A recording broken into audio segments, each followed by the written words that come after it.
What's up, peoples?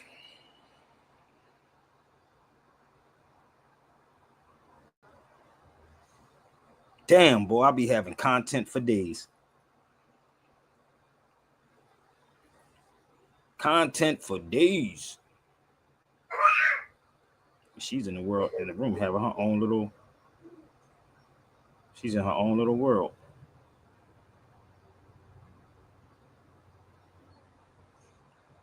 So, how's everybody doing?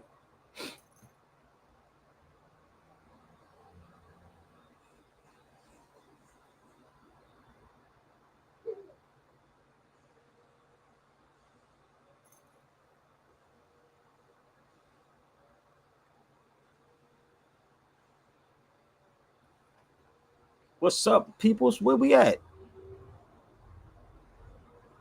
Y'all better hurry up. All right. I can always count on Janice. Janice is already right up in front and center.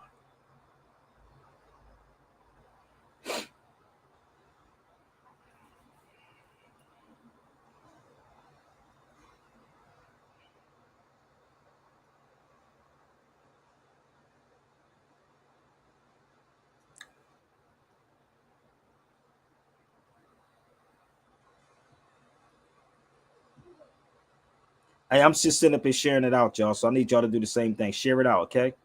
I don't want to be on here long. I just had to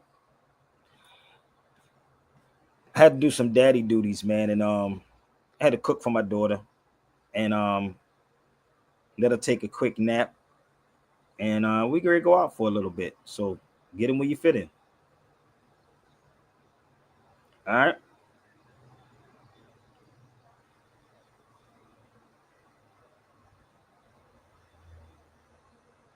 If I'm not complaining, y'all sat in the house with your husband and your wife, and somebody cooked for you. So y'all shouldn't be having no complaints, B. I'm gonna keep it 100.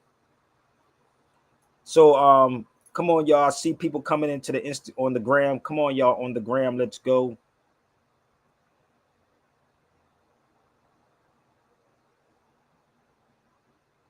I don't want nobody to come in and miss anything.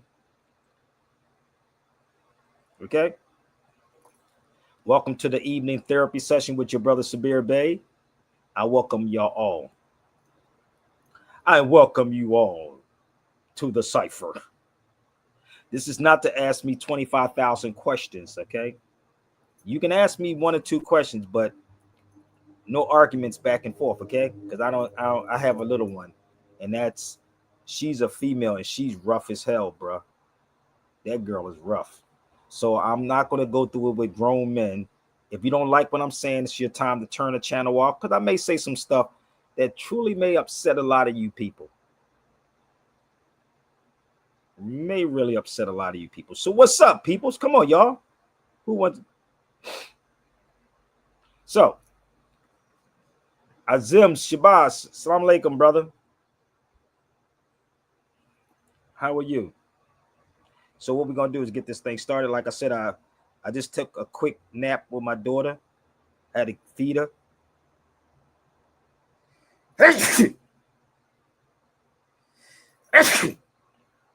That means some bullshit is coming, y'all. Somebody's going to come with some bull. If I'm sneezing like that, some bull coming. Good God Almighty. So, if you don't like what I'm going to talk about, y'all, like what I'm saying, if I don't respond to what you want me to respond to, you could take it personal. Or what y'all could do is set up something, and I definitely can have a conversation. Okay? My email, I could put it up there if y'all need it. All right? So, I'm not trying to be politically correct, but I also will respect. I'm not trying to be this perfect fake dude on social media. Okay, so listen, share this video out, y'all. Do me a favor, share it out, share it out, share it out, share it out, share it out. Let's have this talk, And I'm going to ask y'all a serious question before we start. And if you say you heard of this book before, did y'all get out? Did y'all send this out to indigenous people or these so-called Black Native Americans? I'm going to ask this question before we start. Have any of these so-called Black, woke, conscious Black Indians ever heard of this book called From the Pope Hands to Indigenous Lands? And if you did, I'm going to say cite it. I'm going to say it again. Y'all see it, it's in the title, right? From the Pope Hands to Indigenous Lands. You can't say that you're conscious and you fighting for your people in the United States and you don't never heard of this book before. From the Pope Hands, right, to Indigenous Lands. Let's go, y'all. Welcome to the Sabir Bay therapy session. Let's go. If you don't like it, it's time to leave. All right? Let's go. Let's start it over. Daddy, yes.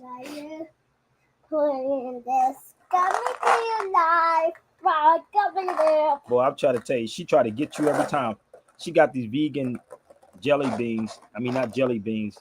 Hold up. She got these vegan. She trying to show y'all. Hold on 1 second. I got to put the camera on, babe. Now you can show them. She trying to show you what she got. Okay, that's enough, babe. All right, so listen up. If this show is not for you and you don't like to talk, then keep it pushing, family. It ain't for you. Let's go. That's enough. No more. Get that. Let's go. Let's go. Let's go. Let's go. Let's go.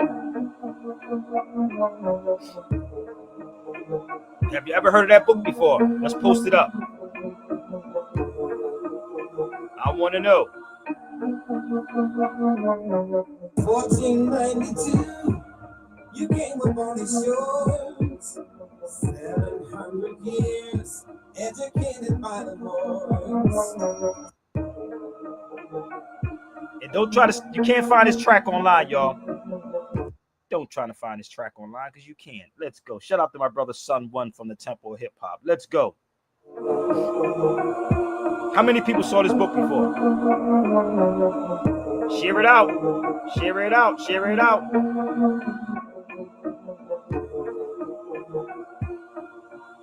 Come on, let's go. Turn it up. 1492, you came upon the shores. 700 years, educated by the Moors. 17th century, genocide in the gun. Your passage blessed to market the African. Let's go.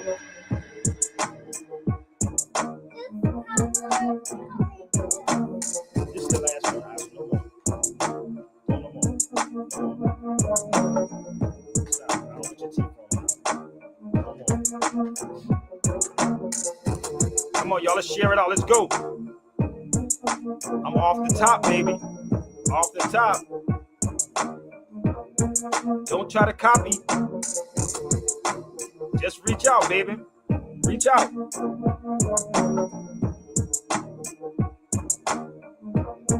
Be authentic, baby.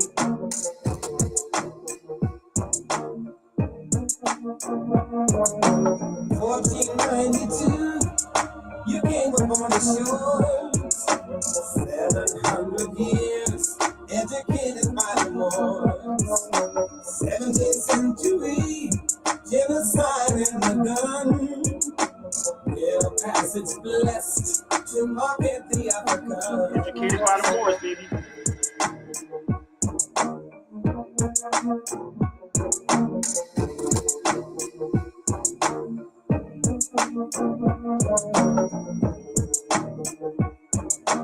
Come on, y'all.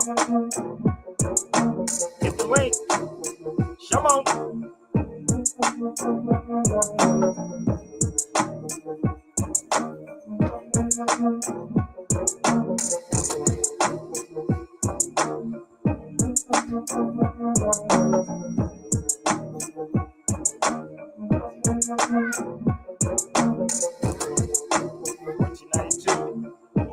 700 years educated by the Moors.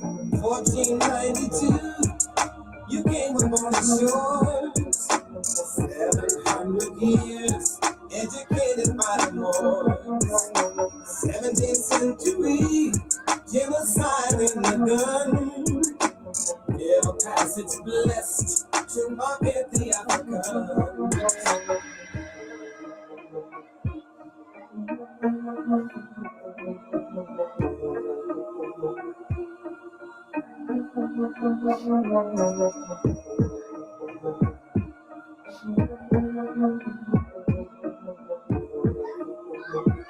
Aja.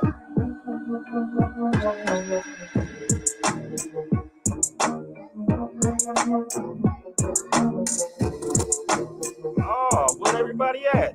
Y'all want to come on and talk with me? Let's go. It's fun. Therapy time.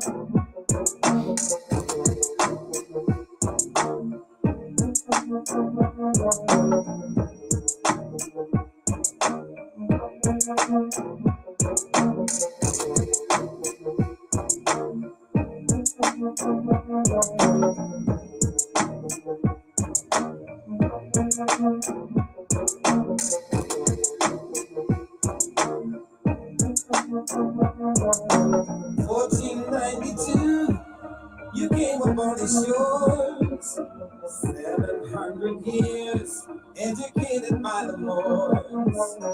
17th century, genocide in the gun. Their passage blessed to market the African. Coming up.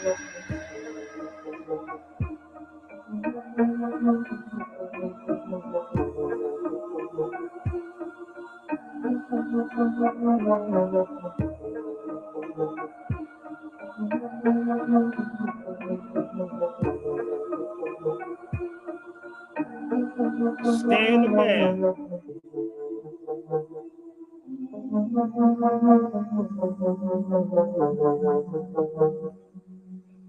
Stan said, turn the volume up. Stan said, turn the volume up, baby. So listen, off the top, man, listen. I asked y'all this question. How many of y'all ever heard of this book before? Raise your hand. Share this to your indigenous, Native American, whatever you want to call these people. So the link is up if anybody wants to jump on a feed with me. Come on, because I don't want to stay out here too long. But if you come to hit this cipher, please bring receipts. So let me explain something to y'all.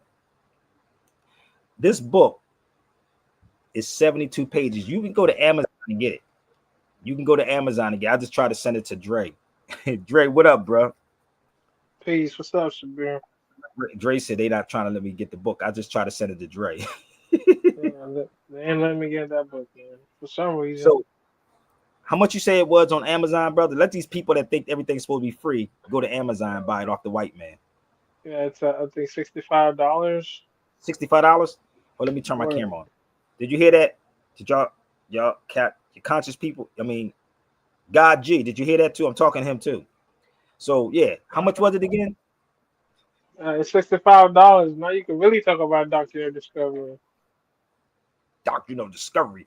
So I'm just asking these people, how many of them heard of that book before? Now, you know what the funny part is? You know what people always would hear? They will always hear Unum Sanctum, right? Did y'all even know what that is? Or anybody know what that is? You heard Brother Tyus talk about it, right? Unum Sanctum. Yeah, I have. Do you know what it is? I don't speak Latin, Shabir, so You don't I'm sorry, speak Latin? I don't. You say, hold up. Did you just say you don't speak Latin? What do you speak? I speak Anglo-Saxon Latin. You don't speak what?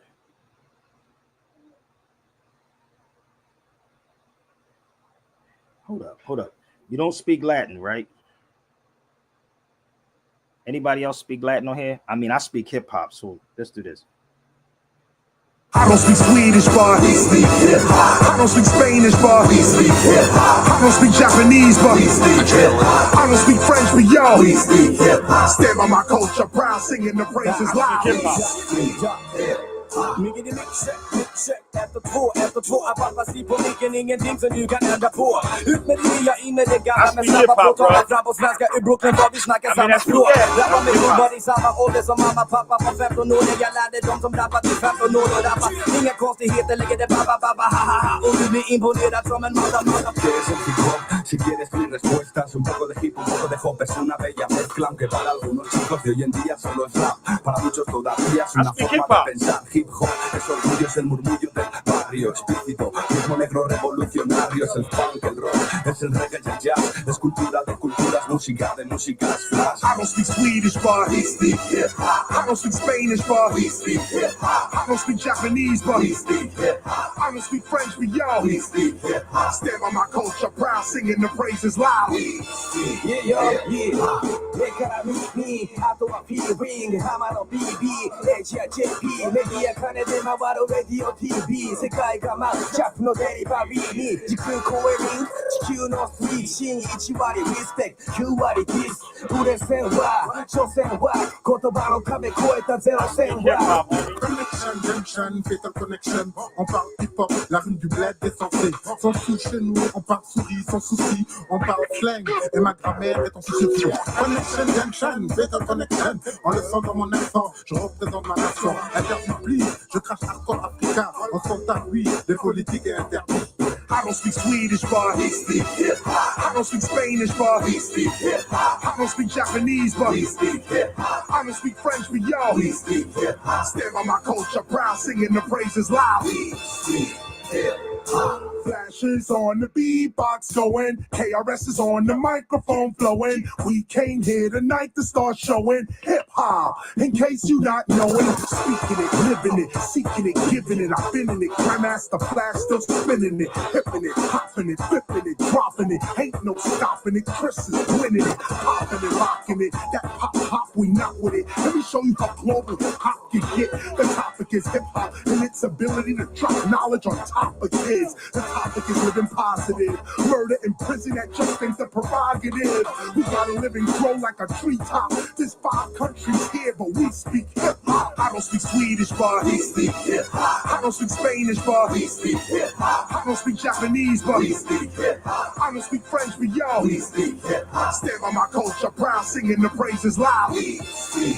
hip hop. I don't speak Swedish, but he speak hip hop. I don't speak Spanish, but he speak hip hop. I don't speak Japanese, but he speak hip hop. I don't speak French, but yo, he speak hip hop. Stand by my culture, proud, singing the praises loud. He speak hip hop. So that's what I speak, brother Drake. I don't speak nothing else, but I speak hip hop. So, and if you understood hip hop, y'all, it's actually a Wolof language. It's an African language. Okay, it's Wolof, brother. So shout out to my families. So let me explain to y'all how this go. The word hippie means to open one's eye. Wolof. It's a Wolof language for y'all that don't understand how this works. So this is off the top, and it's funny how I could just throw a song in and make it make sense, Andre.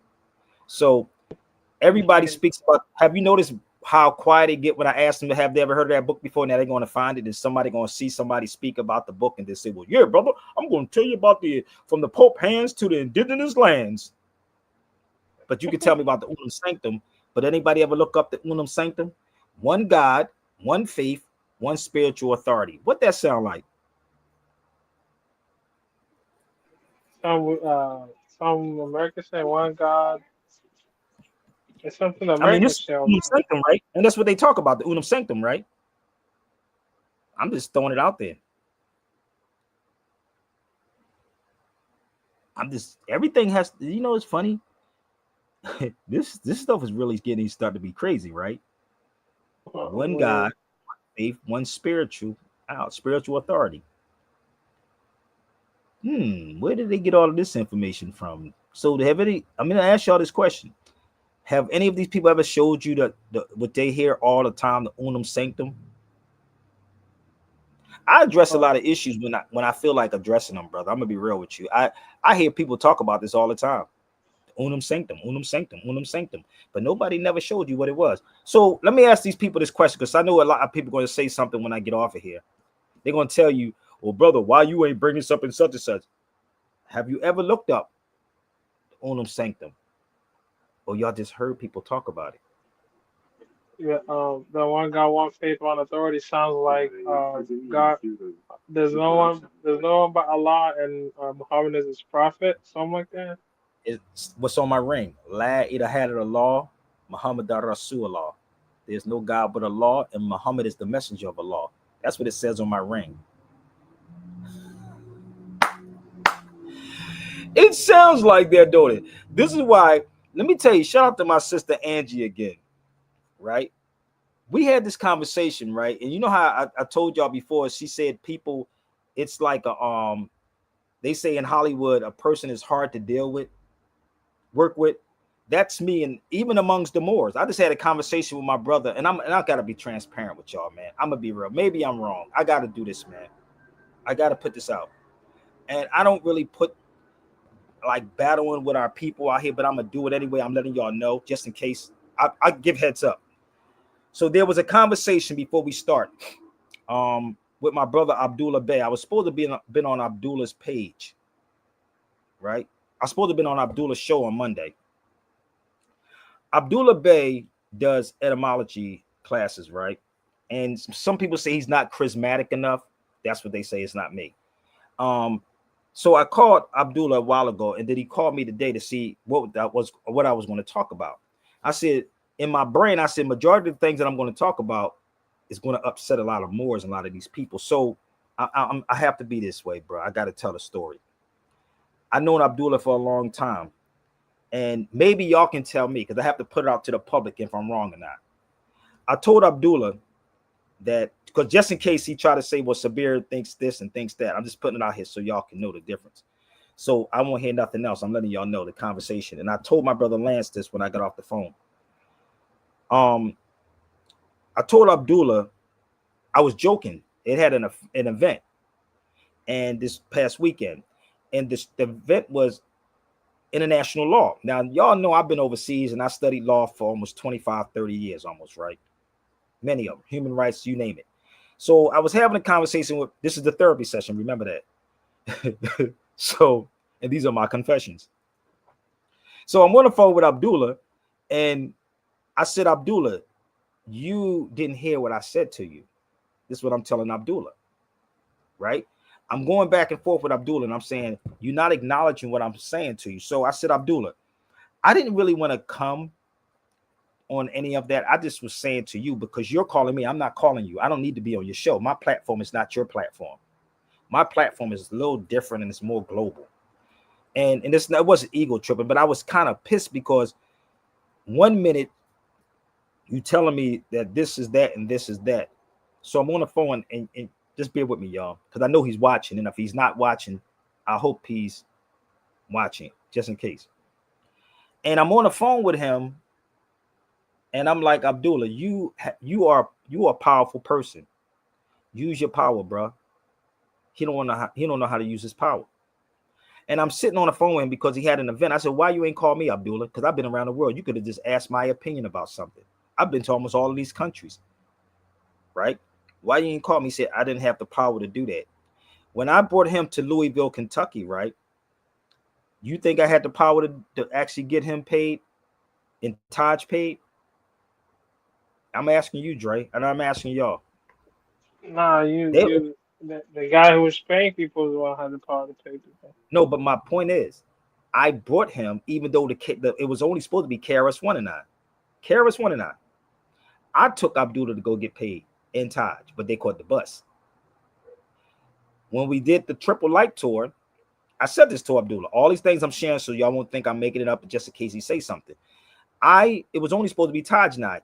I said, let's bring Abdullah to Texas. So and when I did that piece in Philadelphia with 19 Keys, I shut out the 19 Keys, but at the same time, I watched certain people. When 19 Keys asked me to come down there, I came to the theater and I called Taj and said, Taj, you want to come? I put Taj on the stage. I didn't have to do that. I didn't have to consult with 19 Keys. If you call Sabir, I'm the authority at this point. You calling me because I don't need to call you. So I'm going to bring who I choose to bring. So I brought Taj on the platform in Philly. That's all I was saying to Abdullah. If somebody's having an event and somebody has an expertise in something, right? You invite that person. That's all I was saying to Abdullah. So when I said to Abdullah, I said, Abdullah, yo, bro, like I feel some type of way. Like you saying this, okay, we can agree to disagree with whatever he said. And I'm like, Abdullah, you still not acknowledging. Are you going to come on the show? This is what he asked me. I said, brother, once I give my word to something, I give my word, right? He said, okay, well, I'm going to just do my own show. I said, cool, I'm fine. You said it, not me. So if I don't show up, you said it. It's not me. So I said I would still do it. I'm not obligated to do it because I'm not getting anything out of it. Right? This is what I told him. So to some of y'all, you think that's ego tripping. No, it's not. Y'all don't get it. But the type of person I'm in, don't worry about Taj being a great speaker. I said, did you hear what I said? Was I wrong about what I said? I brought Taj in every time I would do something, I would bring an individual in. So if you are the person, if you invite me, you have the power to do all of these beautiful things. See how that works?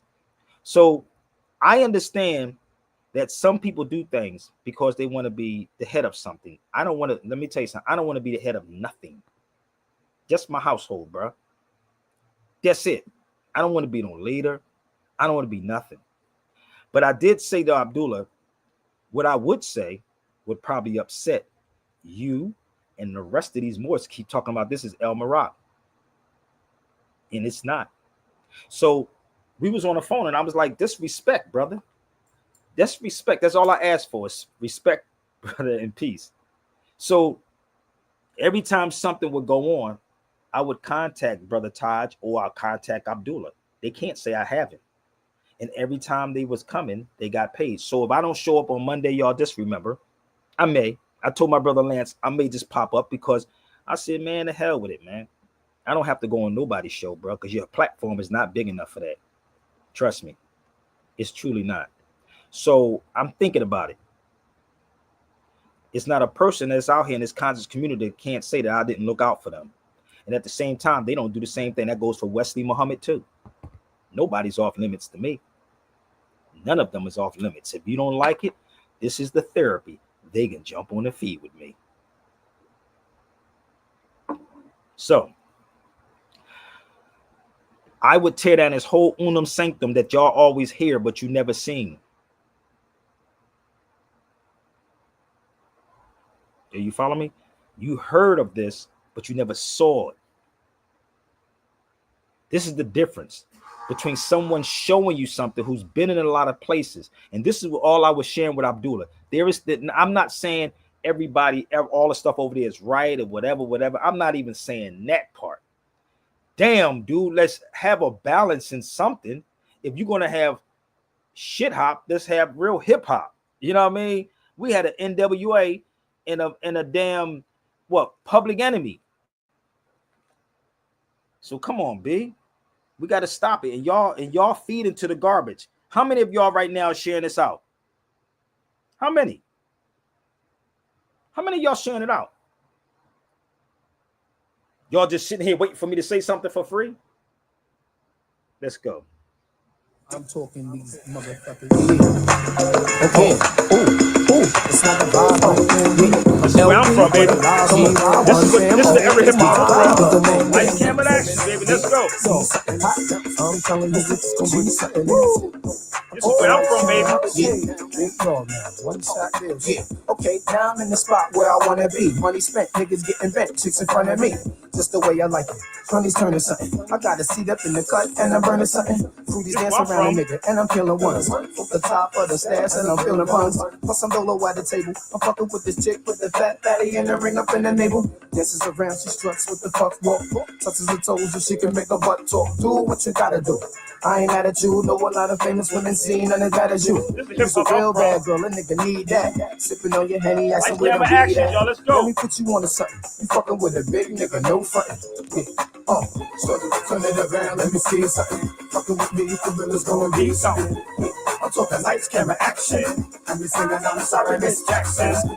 Turn it around, let me see something. Fucking with me, the real is gonna be something. Yeah, I'm talking lights, camera, action. Me is gonna be something, baby. I'm sorry, Miss Jackson. I love the way it's going down. She got the thongs on. She started bouncing more when she heard the thong song. Them high heels got them calves looking right too. Shorty, come live with me for the night, yo. Shit, I'm only trying to holler. It's only right you holler back. So where you headed? Let me follow that. And word up, I got plans for you. It's more than my tongue and my hands are do. The way you move to the music and make a nigga wanna take you up out of here, go somewhere and lose it. And your physique is off the chain. It's gonna be hard getting you off the brain. I mean, we could take a drive in the X5. The way you boogie on the floor, I know that's sex. I don't know what this is yet. I'm trying to see something. Suck your teasing in your front and let me squeeze something. Shorty, turn it around, let me see something. Fucking with me, for real, it's gonna be something. I'm talking lights, camera, action. Oh, they don't know who this is. Y'all ain't no hip hop heads, baby. Let's go. I'm sorry, Miss Jackson. Turn it around, let me see something. Something with me, for real, it's gonna be something. I'm talking lights, camera, action. Everything, and I'm sorry, Miss Jackson. I got a few hours left till a nigga jet. And I'm hoping that it's you that a nigga get. Hear them calling out your name, I guess it's showtime. Get your money, shorty, let me see you pole climb. Maybe you know this one. Yeah. What? We're gonna have some fun, y'all. This is entertainment. Who is this? Come on, same boo. Mr. Cheeks, baby. Check it out one time for the ass. I'ma take you to the This is the era of the hip hop, baby. Here's a tune about the sunny named Renee that I met one day on my way back from John Jay. I peep a shorty as she's walking to the train. I tap her on the shoulders. Excuse me, miss, but can I get your name? She said, my name is Renee. I said, I got a whole lot to say. So may I walk you to your subway? She said, if you want. So yo, we started talking. I brought 2 francs and 2 drinks and we began walking. I had to see where that head was at, cause the year was mad fast. So we must chat about this and that. She told me what she was in school for. She wants to be a lawyer. In other words, shorty studies law. I'm telling shorty I'm a writer. And as she's looking for the token, she drops a package of the easy water. Covers her mouth with the name ring. I say, yo, don't sweat the technique, shorty rocks. I do the same thing, but yet I use Philly blunts. She said I never dealt with Philly blunts because I heard that's what silly stunts. I said, nah, they burn slower. Right now I really don't know you, but maybe later on I can get to show you. A ghetto love is the law that we live by. Day by day I wonder why my shorty had to die. I reminisce over my ghetto princess every day. Give it up for my shorty, shorty. A ghetto love is the law that we live by. Day by day I wonder why my shorty had to die. I reminisce over my ghetto princess. We're gonna stop that. Oh my God, brother. I could go for hours doing this. But you know, it's Instagram just cut it off because they said it's too much thinking, brother. You can't wake these Negroes up. You gotta keep them asleep. Let them keep fighting about indigenous things. So, yeah, I had to come back, y'all. That was Mr. Cheeks, baby. So again, Ken said hip hop. Yeah, Ken, this is hip hop, baby. I'm hip hop all day. I told you I could freestyle this stuff off the top of my dome, bro. And this is the thing, you have to keep the people's attention. So what I do is to bring the music and the edutainment to the masses. I'm a veteran at what I do. So yeah, that's what went down with Abdullah, man. That's what happened with Abdullah. Okay, so I asked y'all this question: how many of y'all ever heard of this book before? And nobody said anything, right? Okay, none of y'all heard of the book. So make sure when you see these Moors talk about it, make sure you say, well, why don't you get in contact with Brother Sabir? He can explain that book for y'all. All right. So I'm going to play an audio of this particular book. Give me 1 second. I don't know where I just did with it, but anywho, I'm going to play the audio, Dre. From the Pope Hands to Indigenous Lands. So it's 72 pages. Y'all can go. Y'all got to come to my YouTube because I was on here for a minute, okay? Come to YouTube. Instagram, they be hating. They want to cut the videos off because I'm not talking about tits and ass. So this is the book. So you can go online and look it up. It's about 72 pages. What's up, Brother Haru? What's up, brother? I'm good. It's 72 pages. They just cut my video off when I was playing Mr. Cheeks, bro. So Oh we got wow. somebody got some background, man. I think that's you, Haru. You got to turn something off. Okay. So this book right here, right? I was in the university. I was in Emory University when I saw this, right? And it's about 72 pages. I try to send it out to everybody, but y'all can go to Amazon and buy it on Amazon for 60. What is it, Drake? 65? Yeah, $65. Okay, so see, tell Amazon to give it to y'all for free. How about that part? So That's a good idea, Sabir. what? Tell Amazon to give it to them for free? Yeah, I wanna hear what they say. Yeah, they should write Amazon. They should write Amazon and tell Amazon to give it to them for free. They think I'm supposed to give everything for free. I ain't supposed to live, nigga. And I'm the one. I take care of my children. niggas, niggas that got kids don't even take care of their kids. But this is the book right here. So I'm gonna ask Haru, have you ever seen this book before? I was trying to send it to you, Haru, too. Peers making passionate. Not that book, but So I I'm want y'all. familiar with some of it. It's April the 30th, right? So I want y'all to remember the date, 2025, just in case these cats do a video and then turn around and say, well, I'm going to tell you about the Pope hands to indigenous lands. But the crazy part about this book, bro, somebody got to mute their mic. Let me tell you how crazy this really is. Let me show you how crazy this is, right? I do real work. I literally get on the ground and do footwork, bro. I was in Emory Law Library. This is where I saw the book at. And I was telling Dre, I was trying to attend that class they had, but I had to leave because the way my bank account was set up, I couldn't stay in Atlanta that long, because I was in Atlanta for like a month. I think a month and a half I was in Atlanta, and that storm started costing me, brother. I was like, nigga, I got to get out of this mug. It's starting to cost me, right? So I was in the law Yeah, library almost. that was the time somebody hacked your card and stole all your Yeah, so money. yeah, man. When my card got hacked, nigga, I was done, dude. I was like, I'm mad. You gotta have multiple motherfucking cards or try to, because I would try to get stuff mailed to the place. I was like, God damn, my bill was like, it said $1,000, bro. I be stuff be tripping. I be like, and I keep going. I'll be going, act like nothing happens. But behind the scenes, I'm really pissed off. I'm like cursing, tripping, the other side of me come out. But this is the law library. I was there with my son, right? And I tell people this all the time. No matter, pick your law library. Let's go. That's me going into the law library with my son. That's Emory Law Library. I mean, Emory Law School, University. And this is where I saw the book at when I was in there. But the wild part about this, and I said, how can I do this? And I recorded inside this law library. Let me just show you what it looks like. This is the class I was going to take. See, Europeans will always back their people. They don't give a damn if it's a lie, bruh. Even these Jews. This is what it was, bruh. You see, it says February 22nd, 2024. So I was in Atlanta around that time frame. This is me, Gary. I walked into this room. It's a room. And I wanted to stay there just to take the class. Just to see what their lecture was all about. Because I'm going to use the press, bruh. I'll be pressing it up. I'll be like, yeah, look me up online. I'm in the media. Right? So that was in February. So as I'm inside this law library, I started looking at things. I said, wait a minute, hold up, wait a minute. Right? Let me show y'all something. This is inside that room right there. Ask these indigenous people this question. You see what that says right there? African Charter. I think it's something on human rights people or whatever it was. I'm sitting, going through this, and I'm like, wait a minute. Hold up. You mean to tell me this information is here? All this information is here, right? Sitting in the library while you got dudes that's capable of moving around, probably faster than me. I gotta be timing everything with me now. I have children. Shoot. So when I'm inside this law library, I'm looking up all these other books. Bear with me. I'm looking at more books. I said, wait a minute. You mean to tell me we got all these human rights books inside this university, and we old black people run around and talk about civil rights?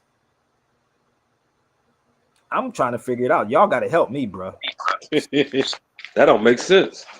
Somebody got to help. How could we have all these books, right? Look at this. How could I sit inside of a law library and find this, and yet we got all these people with all this money claim to be so smart? What's up, brother Philip? You can't. This is in Emory University. Emory University. Right? But they get mad at me as if I'm supposed to be doing something for them. I don't supposed to do nothing but stay brown and die. So, right. So, let me show you some more. Something Al Sharpton and them supposed to be showing us. Human rights. Look at this, bro. I'm looking at pulling all these human rights books out. I said something ain't right, bro. How could I find these books?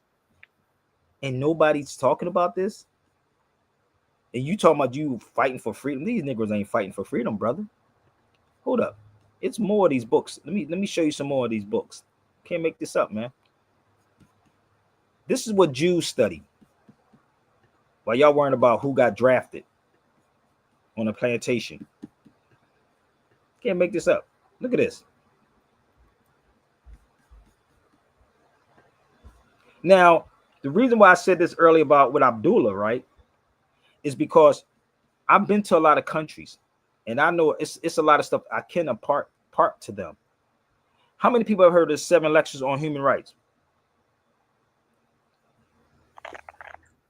Anybody?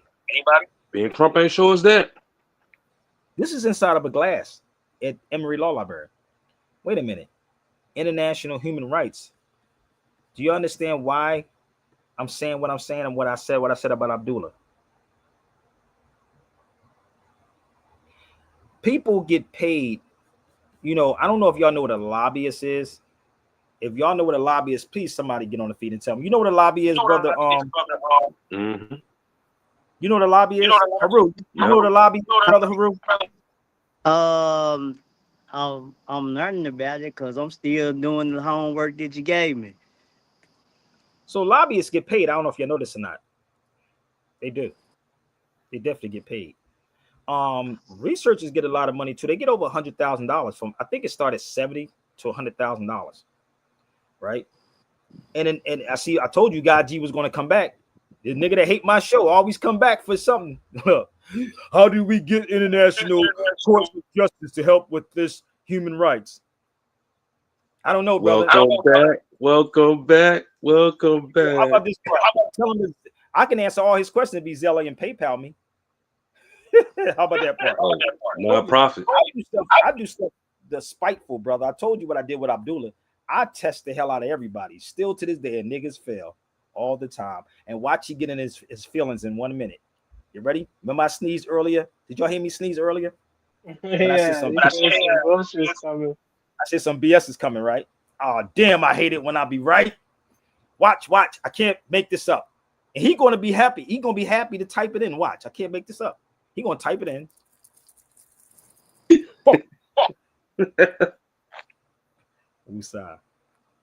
So, lobbyists get paid. Huh? That would be a good question for the class. God G never comes to the class though. They never come to the class. You should give it up for free, Sabir. Ask my brother Lance that question. Lance, what was the come on the feed for a minute, Lance? And let me tell you something. You know how someone may say something to you. This is the therapy session, y'all. Lance said something to me, right? Real rap, and I'm gonna be real. And if it wasn't for him, I really wasn't going. I may not pop up on Abdullah's show, but Lance said, "No, brother, you should still do it." See, this is the difference. And what I was trying to get Abdullah to understand the difference between principles and morals. If I say I'm going to do something, I'm going to do it. I'm not obligated to do anything, but I do things in the eyes of Allah and want nothing back. Because your blessings come when you do for people without people knowing that you're doing it. And let me tell you something. I'm gonna be real with you. I've taken shoes off my feet that y'all don't know and walked in socks, my nigga, and gave shoes away. See, these are things that y'all don't see me with a camera like, my nigga, look, I'm doing it. I've done things like this. I've sat in places like even in Spain on a cardboard box with a homeless person. And he taught me some things, and I taught him things. He went to go get up. I need y'all to understand principles and morals, the type of person I am. It was a homeless dude every time I would be in Grenada, and he would get up off of his box, his cardboard box. He was from Africa, and he would always shake my hand. And I was like, you ain't got to get up, brother. He said, no, brother. That's a form of respect. I said, damn. He said, it's respect. Every day I would walk out my hotel and always get this man euros. And this is the funny part. The type of person that I am, it was another homeless dude down the street, a European. And he would see me giving euros to this African brother. And he would look at me and go like this. And I would look at the African, the brother, and be like, what do you think? And the African brother said, go ahead, but I wouldn't give him the same amount. But he said, go ahead, brother. It's the blessings. And see, the thing is that you should be blessed to be on this show because I'm giving you stuff for free. And I don't have hate. Nobody said for nobody. But if you on this feed and you try to get something for nothing from me, don't do that, because I'm going to tell you something. The other side come out. I'm a Gemini, bro. I'm being real with y'all. Respect this platform. If you don't like it, keep it pushing. If you want to support it, keep pushing. If I ask for donations to support what I'm doing, that's what I do, because everybody do. Red Cross, even the Marines. So don't bring up about you donating, because you can donate to get the hell out of here. That's the best way. So I was talking to Lance earlier, and I told Lance what I went through on the phone with Abdullah. And the wild part was I wasn't even going to go on the show. I wasn't going to go on the show, right?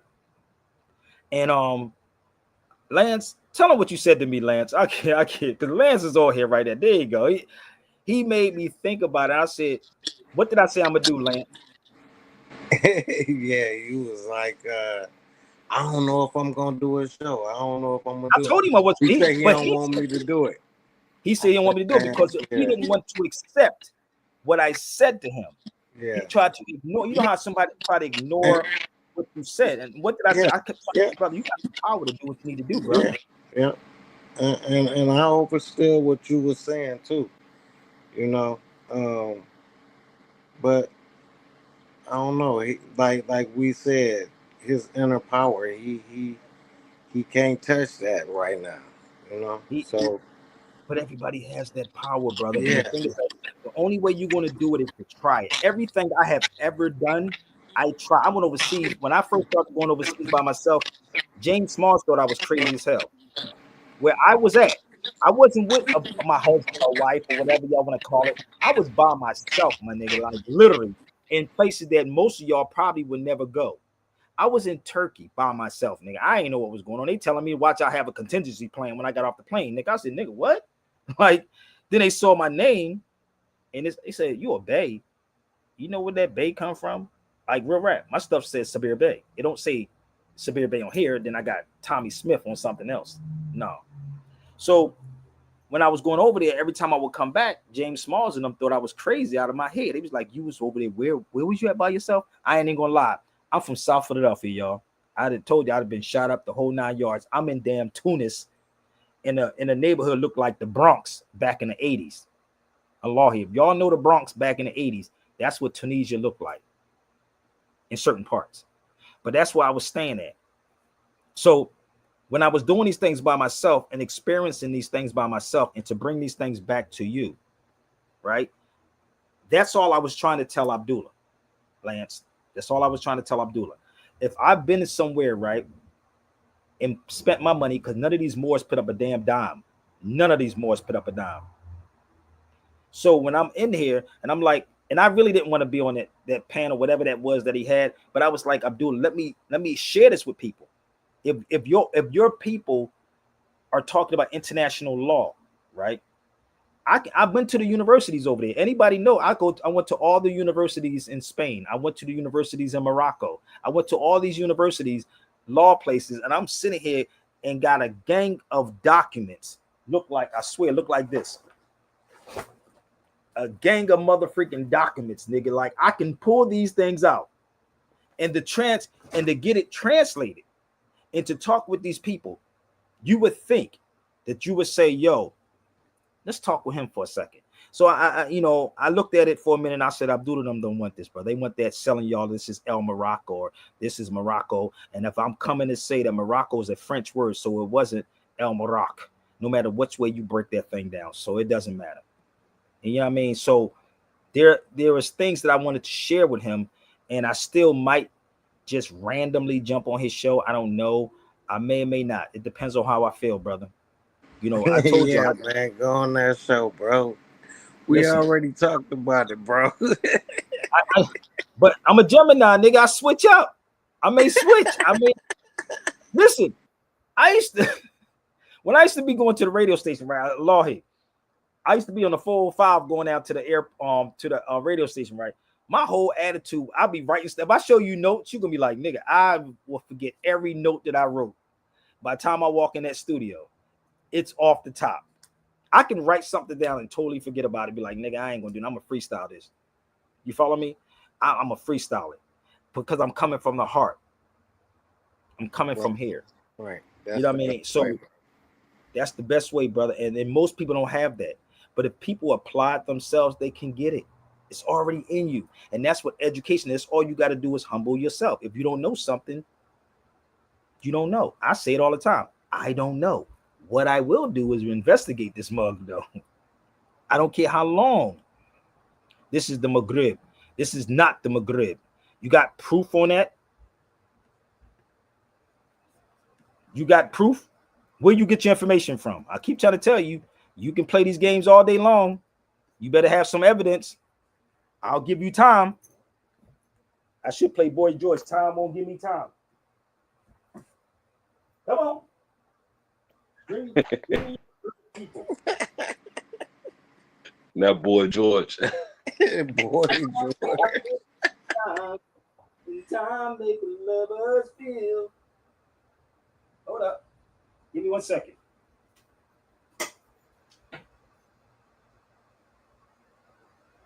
That's crazy. That's crazy.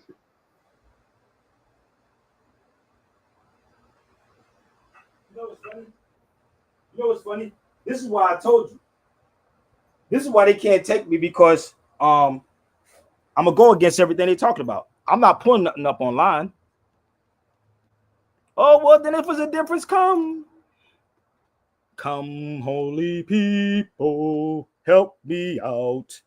See, they like to tell y'all stuff. I like to show you stuff. What is a Maghrib? Ask the Moors. The Maghrib, brother, I'm going to tell you. Let's go talk about the Maghrib. So it'll be Morocco with all this other stuff, the north, the So far Bill, east. isn't that seasonal? Yeah, look it up. And that seasonal? It's not Yeah. out here. I mean, the Yo. McDonald's, I ain't seen that. These I was niggas, thinking the same thing. A yo, McRib. listen. Stop. But Lance, do you understand why I can't go? Like, if I'm on a show, I'm gonna shake this motherfucker up. It's like Kara Spoon going to a hip hop gym. He said, I can't go because I'm here to tear the whole motherfucker down, nigga. Like, I'm sitting back like, nigga, that's a lie. That's not true. And they say, well, what makes you think everything is true over there? I didn't say everything was true over there. But you know the funny part is, when I'm over that motherfucker, I'll be finding some stuff, bro. Like, for some odd reason, now we're gonna help y'all out for a second. They give the European mad credit. I swear to God, some of these more. Huh? Have you ever been to Africa before, sister? What part of Africa? Yes. What part? I have been to South Africa twice and Oh, Ethiopia. I gotta go. Oh my God, I gotta get to Ethiopia, the Habesha. I went for their millennium. Oh my God. Have you ever watched the buildings over there compared to the buildings here? You know the weird part? They give these Europeans mad credit. They be like, yeah, man, they built this over all your old stuff. Nigga, they did that real quick. What, less than 300 years, nigga? Like, how that? And that place is old as hell over there. Like, you ever see those buildings over there? How old the buildings are over there? You be like, scratching your head like, wait a minute. Well, brother, you can go down South America. Stop talking about South America. And a lot of y'all never went to South America. I'm close to Mexico right there. It's about hold up, I'm trying to think. I'm in Long Beach. I'm in past San Diego. Okay, Mexico, whatever. I don't 2.5, 3 hours. 2.5, 3 hours, right? Something like that. Nigga, I'll go to South America. I was in Mexico. How far you want me to go to Mexico? Because I was there. See, this is the difference between people who never been nowhere, who likes to sell y'all these dreams. I'm not here to sell y'all these things. Okay, I'm not. Sabir, you and Taj are the ones that used to teach that this is the Maghrib. I never told it, never talked about that. You would never hear me find a video saying this was the Maghrib. You never heard me say that. Now, this is what you would hear me say. It is part of Africa. That's what you would hear me say. It is part of Africa. But you never heard me talk about, that word never even came out of my mouth, the Maghrib. If you can find a video on what I said, come on, let me know. Anybody can find a video where you hear me saying that this was Maghrib. See, this is the thing. I sent this to you. This is the book I sent to you. How about these Moors get the original book of this? Africa versus America. They may not want to pay the price though for it though, but it is $400 in Spanish. This is the Spanish version of the book. It's $420, but I ain't gonna charge y'all $420 for the English version. I'll lower it down to like 200 and something. So I searched over in Spain to try to find the original one and was willing to pay $125. That's how serious I am. So if you can find that I called this the Maghrib, let me know. Let me know. I want to visit the church of George Lalibello. Yeah, I gotta go there. And this is the thing. And listen, a lot of these Moors that y'all speak of, sister, and I'm gonna be real with y'all, and this is the therapy. Remember this. It's the therapy session. A lot of them can't leave the United States. They'll give y'all a lame excuse that they don't want to fly. That's a damn lie. Let me ask you a question, sister. You travel, right? Yeah. Would you want to be on a bus for 15 hours or 2 hours just in the state alone? If you can get somewhere for an hour and a half or 2 hours, or would you want to go for the shorter one?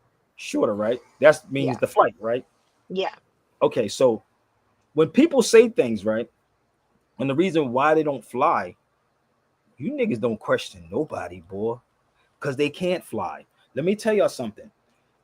There is no Moorish passports. I'm telling you this for a fact. Okay, this is a shit show. If this is a shit show, why you on here, family? You should never be on a shit show. You must be saying that you're shit if you're on a shit show. You like to watch shit. You should go to the bathroom, look at your dude, you just stoop. Because that nigga say, oh, you shit show, go watch it. So anyway, they have that real ID stuff coming out soon. So all of these cats really won't be flying. Mm-hmm. Yes. Oh, it's May the 7th. It's coming up. So they can't. Okay. Why? Why? What's wrong with them? Why can't they fly? These people that can't fly. Okay, let me explain this to you. First of all, and I'm being real. I'm glad you're asking these questions. I was going to do an interview about them. I was going to interview myself. The reason why they can't fly is because the ID. I'm confused. Why they got no ID? Let me explain. And God, you can jump on here too, brother, but this is not your show, brother. But you can jump on the feed too. Instead of you can stop typing and come on the feed, but I'm not going to argue no religion and none of that. Just stay focused on what I'm saying, okay, my brother? First of all, their names are not their names on their ID. Okay. I'm just being a buck with y'all. This is the therapy session. I told you, if you sit there long enough, you ask the right question, I answer them. And if I'm lying, just ask them to show it. So they don't have ID in their names. Mm-hmm.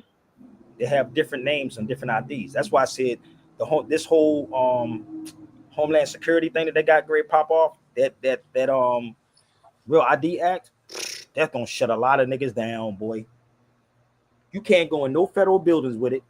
They gonna stop the trains, the planes, and automobiles, right? So most can't get passports because a lot of them have child support issues. Ooh. There's a lot of celebrities. You know who paid off Flavor Flav's child support? Oh. What was the show? What was, nigga, me. Nigga, no. Some niggas be having $70,000 in child support, nigga. That's too funny. Crazy. Oh, I'm going to tell you who it was. Remember the show he was on before? Flavor of Love. There you go. You better get some European friends, nigga. Oh, Like, nigga, Brigitte Nielsen. they were like, nigga, we can pay that off. We can pay Right. that off. We're gonna keep doing the show, but now you tied to us, Tether. Right. So what we say you got to do. So Rakim was another one. You never seen Rakim overseas, have you? I haven't. No. No. He just got a passport. He just paid off his. He's trying to tell y'all, man. Y'all think it's a game. There's a couple other people I can name too. Wow. I wasn't expecting child support to be the reason. And listen. Just the child support is one. Two, you're gonna have to go through. I went through. It took me 8 months to get mine. 8 months to get it. I fought with these people. Oh my God, nigga. I remember when I first got it, and I'm sitting there arguing with the lady on the phone, and I got to a point because a Gemini came out of me, and they tried to play me. And I told the lady, she said, "Do you have any more ID with this name?" I said, "Lady, just look me up online." I got mad at the lady on the phone because she had me on hold for like 2 hours. I'm patient because I'm gonna show you how this works. So they were waiting for me to get off the phone. But see, I'm the type of person to turn my phone on speaker and sit the phone down to do what I got to do and listen at the same time. My name means patient, Sabir. So they would see how long I would stay on the phone. That's what she was trying to do. So I go to Philly because they asked me for a baptismal record, and a baptismal record. I couldn't get it because I couldn't get my birth certificate because it was the two different names, right?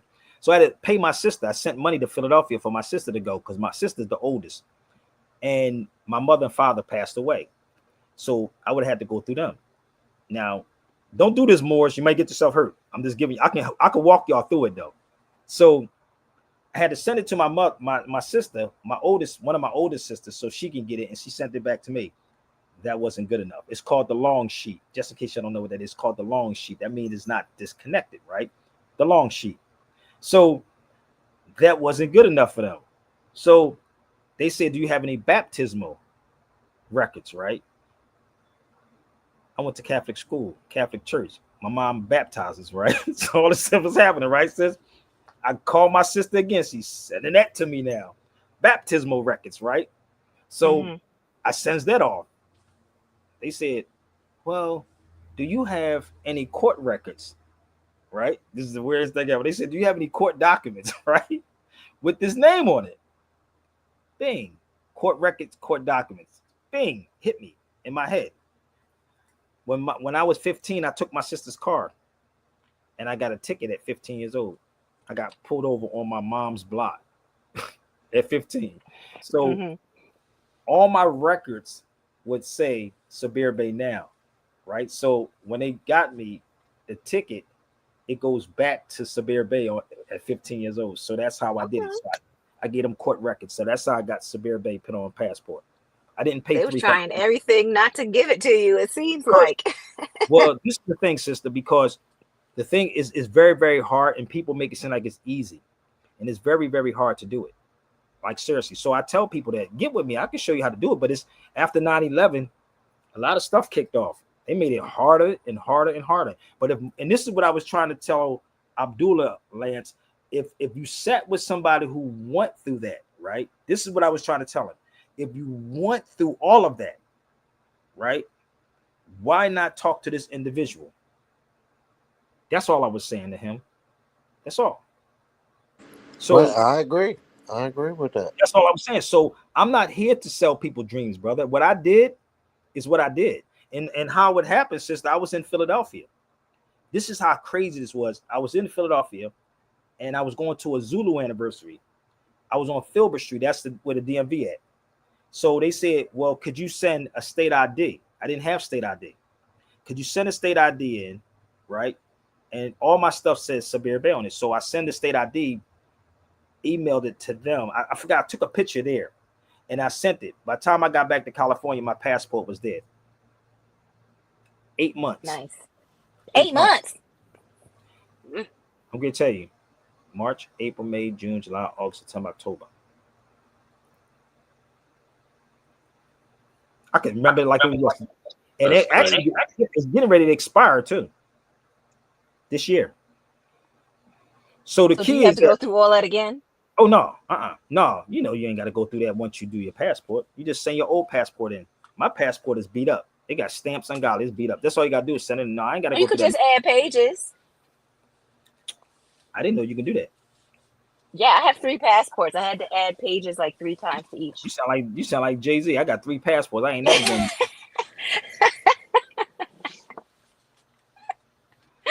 So that's stupid. Nobody don't go online and party.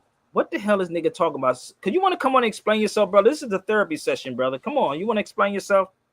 Not emotional, but no, but that's really what went down though, sis. And it's a lot more to it. But I just want people to understand that this is not a game, and I don't set people up for failure. That's not what I'm going to do.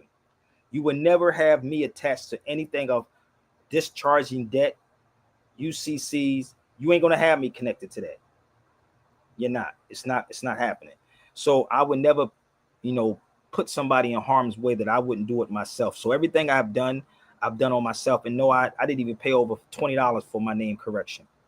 I told people this, sis. I did a newspaper. I did, and see, you got to really be standing on principles and morals. I told people this a long time ago. My sister Edna asked me this question. She said, Sabir, how much would it cost to do the newspaper again? I said, well, the way stuff is now is digital, right? And I was like, she said, well, how much would it cost? I said, I don't even know what it would cost to actually do digital. But let me show you how my brain works. Let me show you my newspaper, sis. I know you probably saw it before, but this is the paper I had back in 2003. That was my newspaper. Yeah, I saw you put it on your channel before. That's my newspaper, right? Mm-hmm. So what I did, I'm going to show y'all. You see the indigenous people up there too? All this was in the newspaper. Dred Scott case. All this was in there, right? Mm-hmm. I said, imagine if, for a person to do their name corporate, right? It's $300 and $400, I think it is. But they still use your AKA. They still use your name as an AKA or whatever, right? Imagine if everybody said, yo, Sabir, I'll put up this amount of money. And I can get it in every language. I have people in every country, and they willing to translate the newspaper. This is what they told me. They willing to translate the newspaper in their language. And everybody was to actually do their name inside the newspaper, right? And actually have it there. So every time you go through something, that would be documented in our own newspaper. That's interesting. Think about it. It's crazy, right? You should go with me to Morocco, fam. You'll have so much fun. So I would never fly directly. It depends. I would never fly directly to Morocco.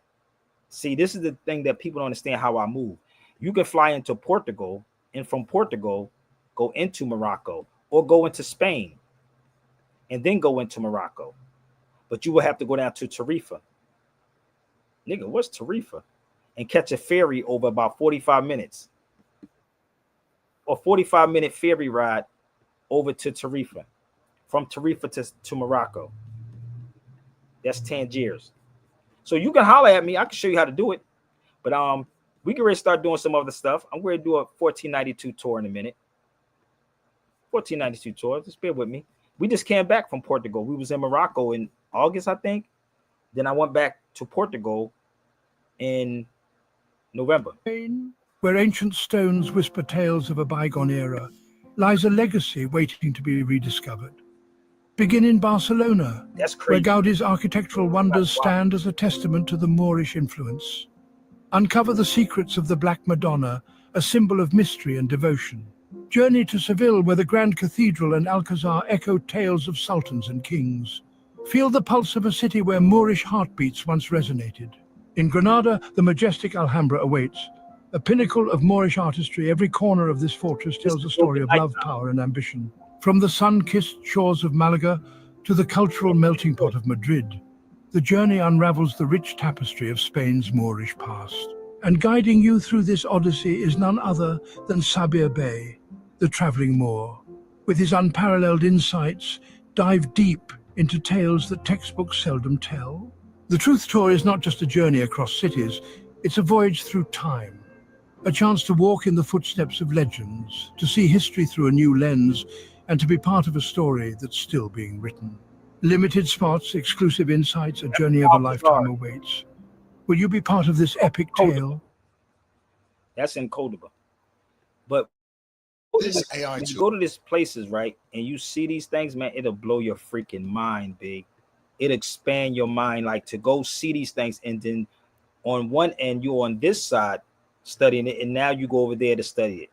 And again, Ethiopia was on my bucket list, but I'm also planning on going to Algiers. Nigga, why are you going to Algiers, bro? Yep, I'm going to Algiers. You could take a ride straight there. Let me see, where's my Algiers book at? You could take a ride straight to Algiers from Tunis. And when I go, this is going with me. Crazy, ain't it? So when I'm in these places, I'm really trying to like put this puzzle together and got to fight with your people coming back here. Let me show you something in Portugal, sis. Bear with me 1 second. Okay. This is in Portugal. This is on the wall. Give me 1 second. You see that where it says the castle? Let me see if I can pull this up. The Moorish mayor. What? Yeah. What? Why is that there? The Moorish mayor. Wow. Yeah, that's in Portugal. I've been to Portugal quite a few times, but it's a lot of history in Portugal. Yeah, it is. Trust me, it's beautiful. I'm planning on. That's going to be one of my chill locations. I'm going to stay at. I'm going to stay there. But the wild part is when you're there, you start meeting people, and it's a very peaceful and safe place. So here it is, right here. This is Portugal. I did a whole video on this. So if you never went there, you would never know that's there. That's all I was trying to tell Brother Abdullah. I've been in places, brother. You should actually pick my brain about what's the connection instead of just keep saying this is the El Maghrib, brother. So let me show you what the books I had with me when I was over there. So I'm just compiling all these documents and these places I've been. Those are the two books I had with me. That's my $1.50 coffee. In the States, that'd be like $5.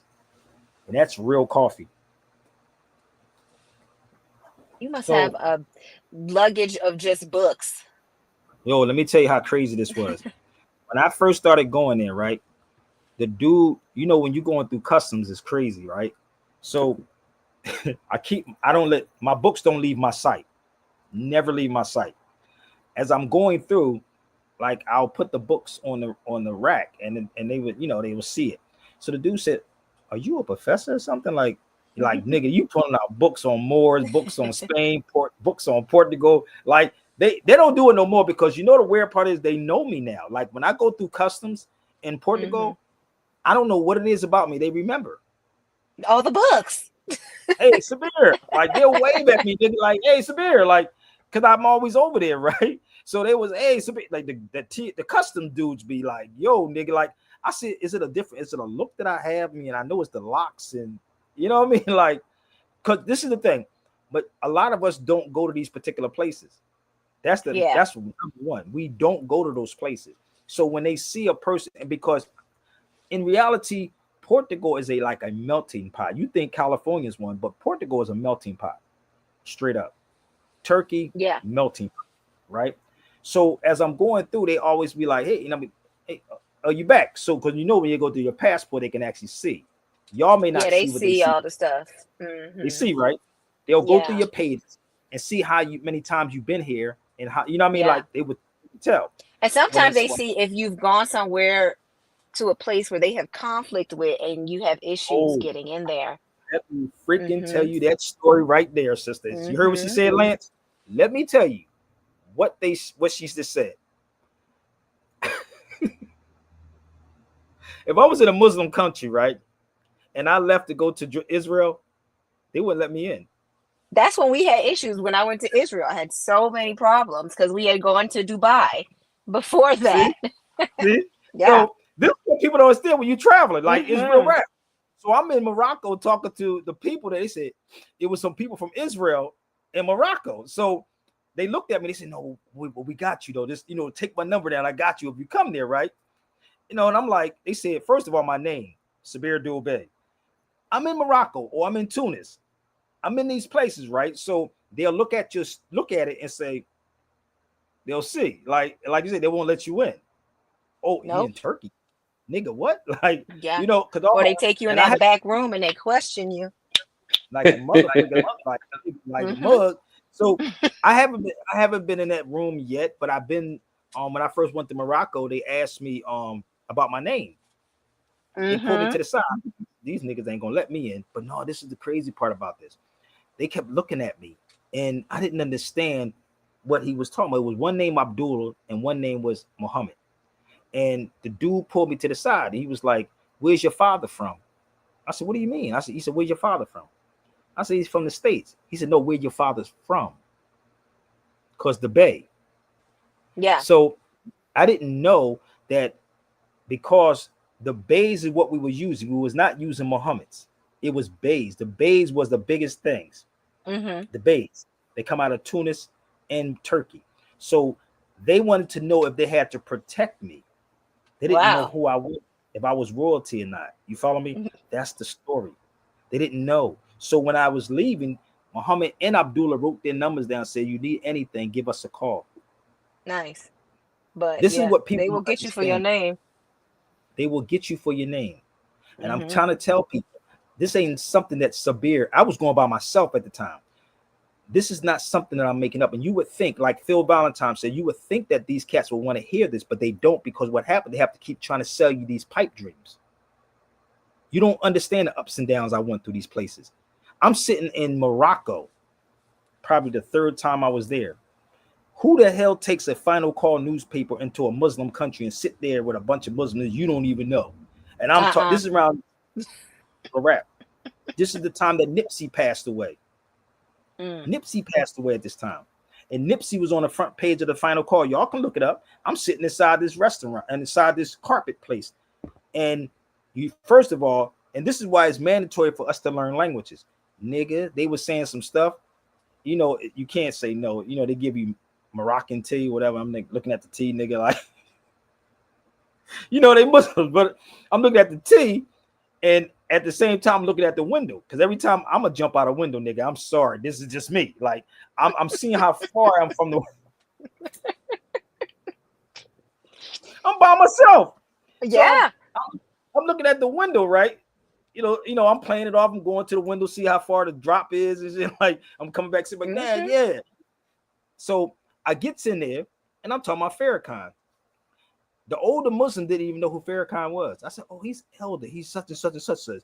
And they sit and say, "No, it's only one prophet, Prophet Muhammad, peace be upon him." So I'm going in. So I'm showing them the Final Call. If anybody Mm-hmm. read the Final Call, it says, right? So now what got him comfortable is because I said, "Well, Malcolm was in Turkey. Malcolm, they made a street called Malcolm X Street. Look it up online. Malcolm X Street in Turkey. Malcolm X Street in Turkey." So I'm talking to him, and I said, "Well, Malcolm X had this thing." He said, Malcolm. Them niggas love Malcolm, brother. I'm gonna tell you, them niggas love Malcolm over there. Malcolm and Bob Marley, nigga. Don't listen, those Oh two yeah. dudes, Anywhere Malcolm, with Bob Bob Marley. Marley, Mike Tyson, right? So I'm talking to him, and I'm telling him about the Final Call.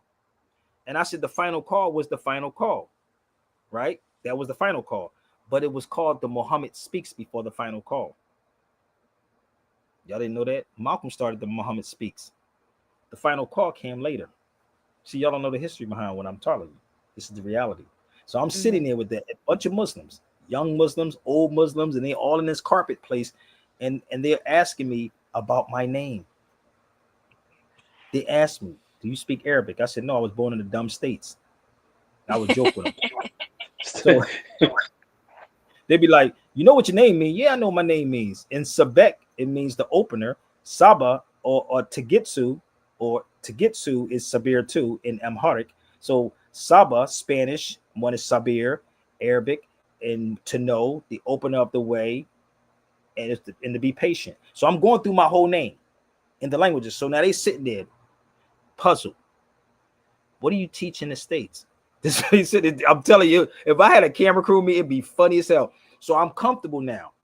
And they say, whatever you need, you can have. Whatever you need, you can have. This is what happens when you train. So just by your name alone, you don't have to come in and say nothing else.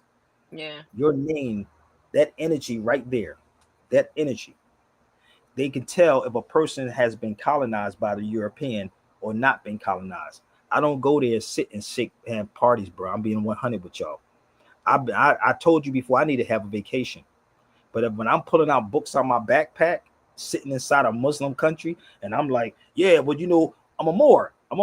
And they'll say more, but you got to speak slow and explain it to them. You can say Moriscos, Moranos.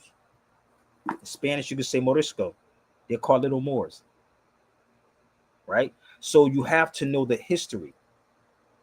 And then what they would do is open up to you and start telling you things, because they're not going to openly tell you nothing because you're black. Remember, you coming from America. You're supposed to be a black Negro. What do you know? Absolutely. They think we're stupid. I was out with my daughter. I was out with my daughter yesterday, right? And there was a Muslim brother from Morocco. I'm going to show you what he said to me. I had this on, right? I had this on. Right? So I'm walking over to him and he's pointing to me. He said, "Oh, that's from my country." I said, "I know." He said, "You Moroccan?" I said, "Yes, I am Moroccan." Right? So I said, "I am Moroccan, but I was born here." This is Berber gear. These buttons, the way this is called Berber. It's Berber. So we sitting in the place talking yesterday, and he asking me my name. My daughter, my children don't have European names either. My son is Ibn Amir Bey. Aja Libya Bey. Think about it. My son Amir Ahmed Bey, Rel Bey. This is my children. So the thing is that we so caught up here that we don't even recognize what is happening. You have to prepare your children, because you ain't going to be here forever. You have to set the standards for them right now at this present moment. You do. Our parents may not have known these things, but you have to set it up. You have to know. That's it. That's all you got to do is do it. What Cats is doing is trying to capitalize off of people. These so-called motivational speaking niggas are trying to capitalize off you. That's why, again, sister, they don't want me in the room with them, because if I'm sitting in the room, I'm going to be quiet. My energy is going to intimidate you just by me sitting there, not saying nothing, just looking at you, knowing that you lying, nigga. And when it's for that time for me to bring it out, I'm going to bring it out, nigga. Okay? I'm going to bring it out. Trust me. That's why. So when you see that on the table, people see that sitting on the table overseas, wherever, they be like, I know about that. Do you know in this book right here, sister, that the Portuguese and West Africa book, do you know in the back of it talks about the Moors of Guinea? Where's Guinea at? Yes, West Africa. I know where New Guinea is. That's the same thing. No, it's Guinea. Right? I'm gonna show you something how crazy this is, right? Bear with me. Give me 1 minute. My other book is tore up, so that book is done. Give me 1 second. You know about Claremont. You know about Claremont College, right? You know Claremont College?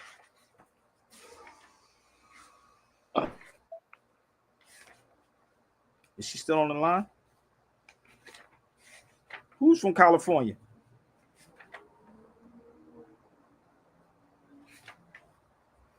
Claremont College. I've heard of the one in California. That's what I'm talking about. It's that one. Yeah. I'm gonna be honest, I dropped out of college, so that's okay. You should drop out. Everybody should be a dropout. College ain't there to educate you. KRS-One did a lecture, right, at the Brooklyn the Brooklyn Library, right? He said he dropped out of high school, right? And he I said did y'all too. y'all pay me for what your tuition is. They pay him Right. for what you pay for tuition. See, this is the thing that people believe that colleges is there to educate you. No, it's to keep you indoctrinated. Yeah. Why? Give me one second. I'm gonna pull something up and I'm gonna show this to you. Okay, give me 1 minute.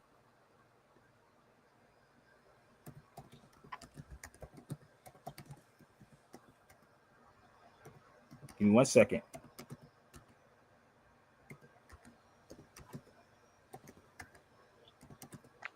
Claremont College, right?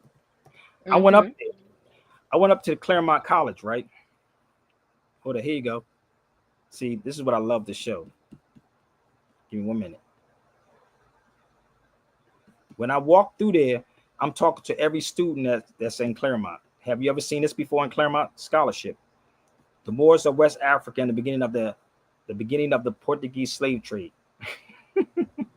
Is that a class? No, this is old. They had a what you call on it. That this is I guess an essay or whatever they was doing on this. Oh, like a paper. You can Wow. go online and look this up. You can go online and Google it. It was in 1994. Hold up. I'm gonna show you another one. You can literally go online and you will find all this online. So I went up there, right? There it is again. Hold up. Give me 1 second. It's all online, right? If we so speak scholars, right? Why we don't talk about this? Right? There it is again. This is up at Claremont. Well, All they this. clearly know. Thank you very much. I'm talking about the black scholars. Why the black scholars don't talk about it? I don't What's know, up? because I heard about the Moors like once before I came across you. Right? So But this is the key. When you go there or go up there, right, and you have that book, this book, Cambridge. I was in the UK, and the guy told me, he said you should go to Cambridge or Oxford. He said if you went to Cambridge and Oxford, you'd be a beast. They didn't even want me to leave the UK, but I would never want to live there though. It's too gloomy. You see in the back of this book where it says the Moors of Guinea.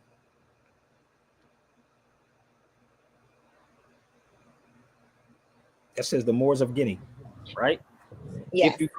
If you go even look up the word the Massa or the Massa tribe, it's in there too. Now, who spoke about the Massa? I did a book on that too. The Moors from Massa, if y'all want to get it. Joe Rogan, but he would never say that they were Moors, right? You notice they don't never say Moors. Remember I told you? Here's the wool off, what I just showed you.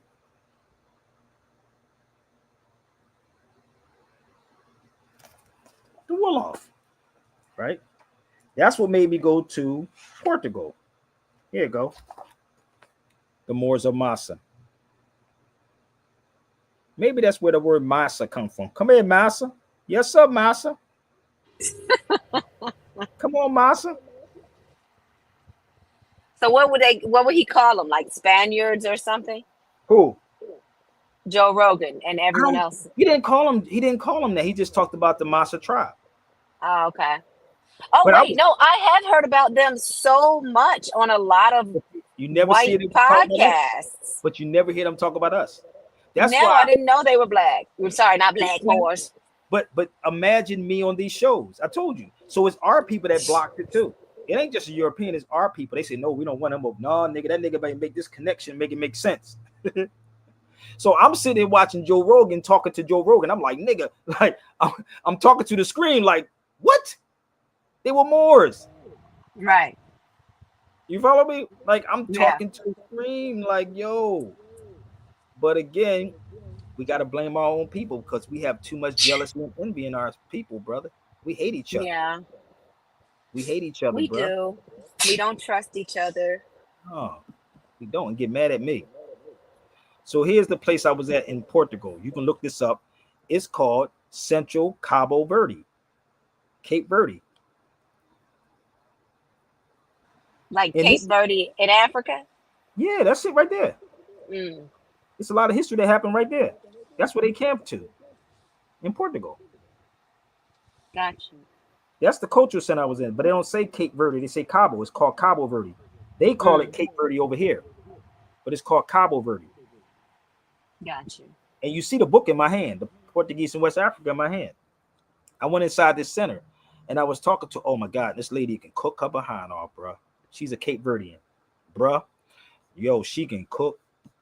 The food will make you be like, damn. You know, but my Airbnb was like 4 houses away from this. So I would get up and I would walk next door and talk with them. And I took a lot of photos and a lot of videos when I was in there. And they started telling me the history.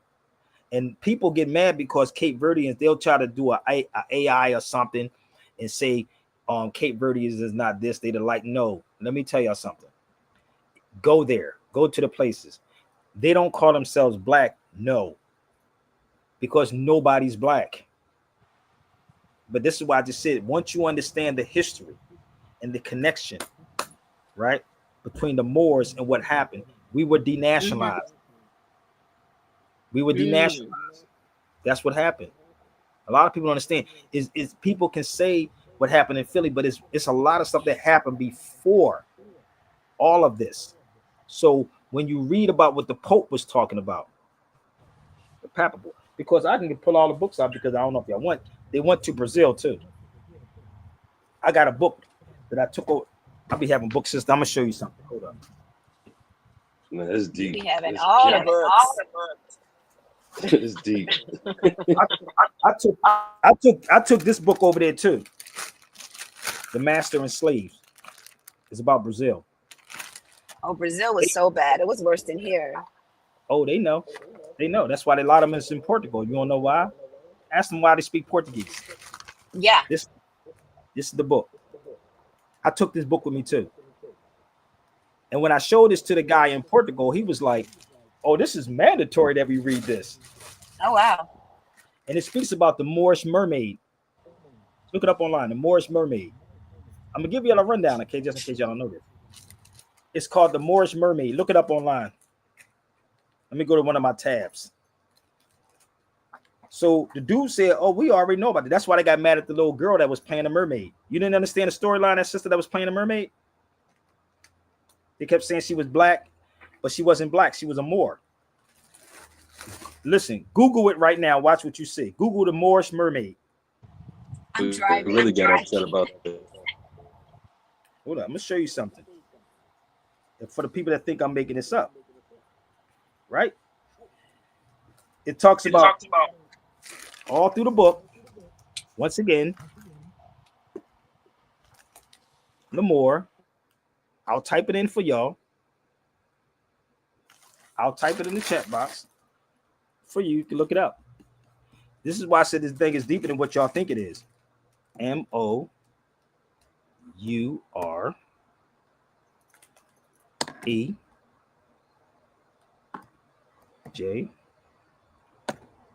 I'm just gonna give you all the stuff so you can see it. Hey, Jar, did you look it up? Like, so imagine talking to these people and you got books to back up everything when you're traveling with these people. They know.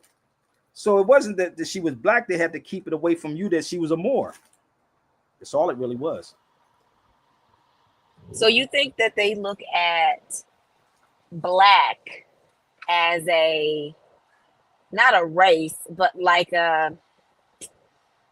how can I, like a people in a negative connotation? I can't figure out the words that I'm trying to say.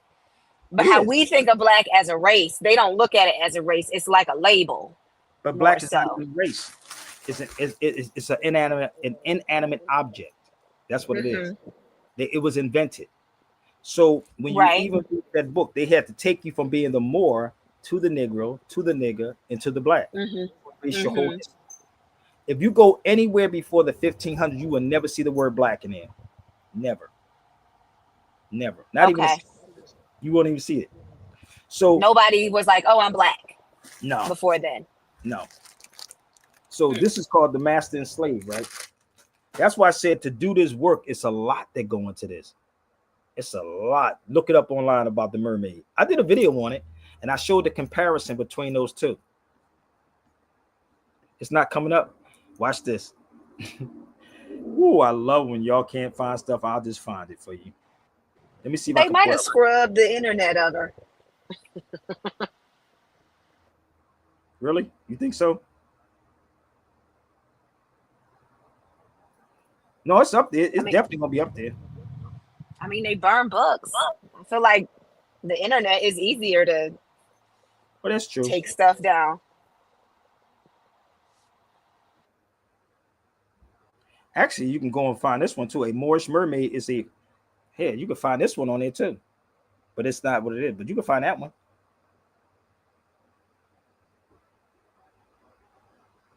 They take all your stuff all the time. Ain't gotta do it no ain't gotta do it your emotions. Oh my God, I'm gonna tell you. No. They know the history, B. They know it better than you. They definitely know our history more than we do. Purposefully. But that's true. So it's not my fault to do that. I mean, I did the footwork, and my work is not even done yet. It ain't even done. It's not. It's stuff that I wouldn't even share with a lot of people on this feed. That's a lot of stuff. I have videos, footages, and can show you all the crazy, beautiful things, man. And y'all be like, "What the hell?" Like this one, for instance. This is also in Portugal, because if you don't know the history, right? If you don't know, they're going to repeat it. Look what it says. Arms of sovereignty. That's in Portugal. This is in Faro. It's a place called Faro in Portugal. So let me see if I can. This is the Portuguese language of it, where I'm pointing to. And over this side is the English version of it, where it says, the castle conquered from the Moors by Alfonso III. Then you go over here.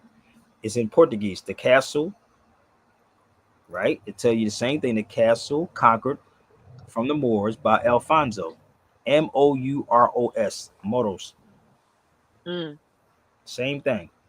So if you did your research, that's in 1281. I told you, they ain't ancient.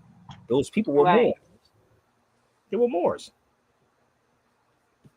I'm surprised. I guess they're in Europe, they're more accepting of it because they would never say like, "Oh, this White House was built by Africans." They would never say that anything was made by Africans in America. But they would just be like, "Oh, this is ours." But a lot of stuff is, but it wasn't African. They were Moors, period. Even though they were African, but not black people. This is the thing. Your majority of the architecture that we look at, they call it Spanish here in LA. Right. Right. It's Moorish. Mm-hmm. You see what I'm saying? So they know. Yeah. They do everything to take you away from it. Yes. So they'll call somebody an Arab, not knowing that you're the Arab that they're talking about. That's how they did it. I got mad books on the Arabs, B. You'd be surprised. Like, and it tell you about the Arabs that came to America. The first ones that was enslaved was El Andalus, and they was brought from Spain to America. Mm-hmm. They'll tell them they were Arabs. I keep trying to tell you, it's a lot of stuff they got to keep. That's why we don't even know about this university. Who they tell you was the oldest university in the world? They say the oldest university was where? I don't know. Timbuktu, right? But I argued with an elder about this. I said, bro, the oldest university is right there. That's the oldest university in the world. That's it. I was there. It's by a sister. But we want to have women's month, women's this and women's that. But wait a minute, why y'all not talking about this? I can have a lecture on this alone. Y'all should get the book, though. Y'all really should get this book. And guess who went to that university? A pope. Pope Sylvester. I got a book on him too. Go look up Pope Sylvester at the oldest university in the world. So your wheels need to spin and be like, why would a French pope go to a Muslim university? You can look that up too. But if you want that book, you can actually reach out to me. And you can lay it out to any professor in any university and then say, well, if he's lying, why don't you call Sabir in and y'all do a lecture together on that? if he's lying about anything. That goes for you HBCUers. Seriously.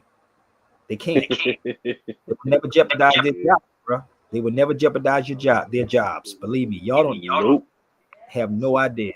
They would never jeopardize the job. What's up, bro? I was reading this book. It said ancient Rome, Greece, and algebra. I was like, man, I ain't stupid. How you do algebra with IV times V? Like, you can't do that. You can't do that, man. No. Because, they were using a Roman numeral, IV times V. How do you know? Like, what's 6 times 5 is 30, but IV times V, you can't do that. But the numbers, man. The number system is Arabic. That part. They're using the Arabic number system. You see what I'm saying? But they would never tell y'all that because black people be in their feelings.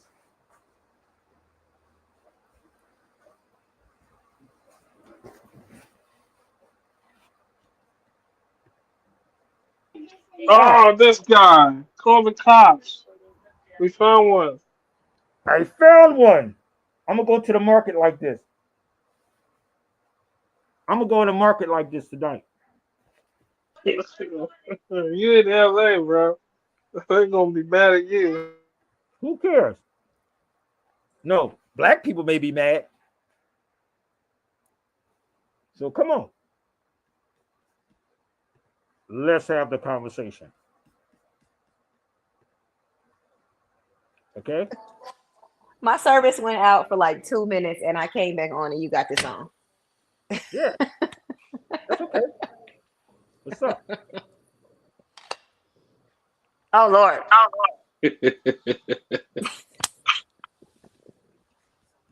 I'm still 95% black, okay? I'm still in the transition. That's making me feel away.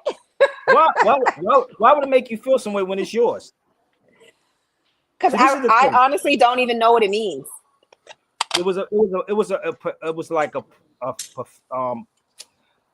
parade, basically.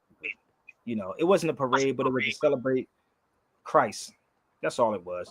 We did it. It wasn't negative, but what bothers me is why niggas running around getting branded in universities, and we was running from getting branded. Riddle me why niggas running around here getting branded when we was running from getting branded. Yeah. And it's funny. And Key and Peele made a joke about it too. They did a sketch about branded. You didn't see that video where they was getting branded? Which one? Because I do love Key and Peele. Oh, them Jones is crazy, dude. Let me see if I can find one. Nigger Town? Not that one. No, not Nigger Town. Hold on. Let me see if I can find that one. Give me 1 minute. What was that? Hold up. It's going to upset some people.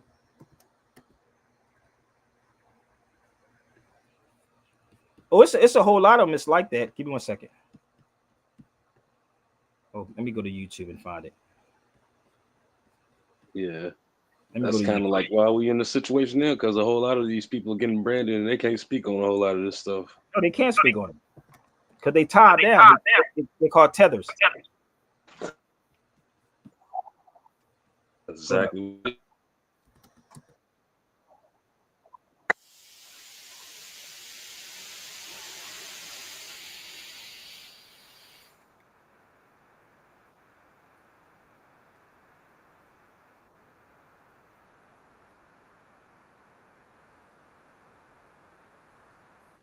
That, now that you say that, to have like the Divine Nine and all these Greek things on an HBCU campus, it's kind of like... Say that again? Having the Divine Nine and all the Greeks on the HBCU campuses, that's where like it's the biggest. It's kind of wild. It is. Here it is right here. They're making jokes about it all. Here it is right here. Watch this. Omega Pi Omega! Omega Pi Omega! Omega Pi Omega! Omega Pi Omega! Yeah. Yo, brand me, son. Yeah. Brand me, do it on my chest. Yeah. Straight down the middle, son. Yeah. Yeah, son. Oh, hold up, man. Come on, wait, what? That's just upside down, son. It's to the side a little bit too. Man. Oh, bro, okay, man, my bad, dog. My bad, dog. You want to keep doing this? Let's go. Yeah, man. I'm saying, yo, be careful. I got you, dog. I got you. What's up? Yeah. Straight down the middle, son. You can't go back middle now, son. What? We already committed to the upside down and to the side. I got you, dog. Yeah. What are you doing, man? You said upside down and to the side. That's 3 No. omegas. Oh, man, I forgot the pie. Yeah. Oh. Yo, I swear that's what they be doing. It's so funny. Like they make jokes. Y'all are jokes, man. Like for real. Hold up.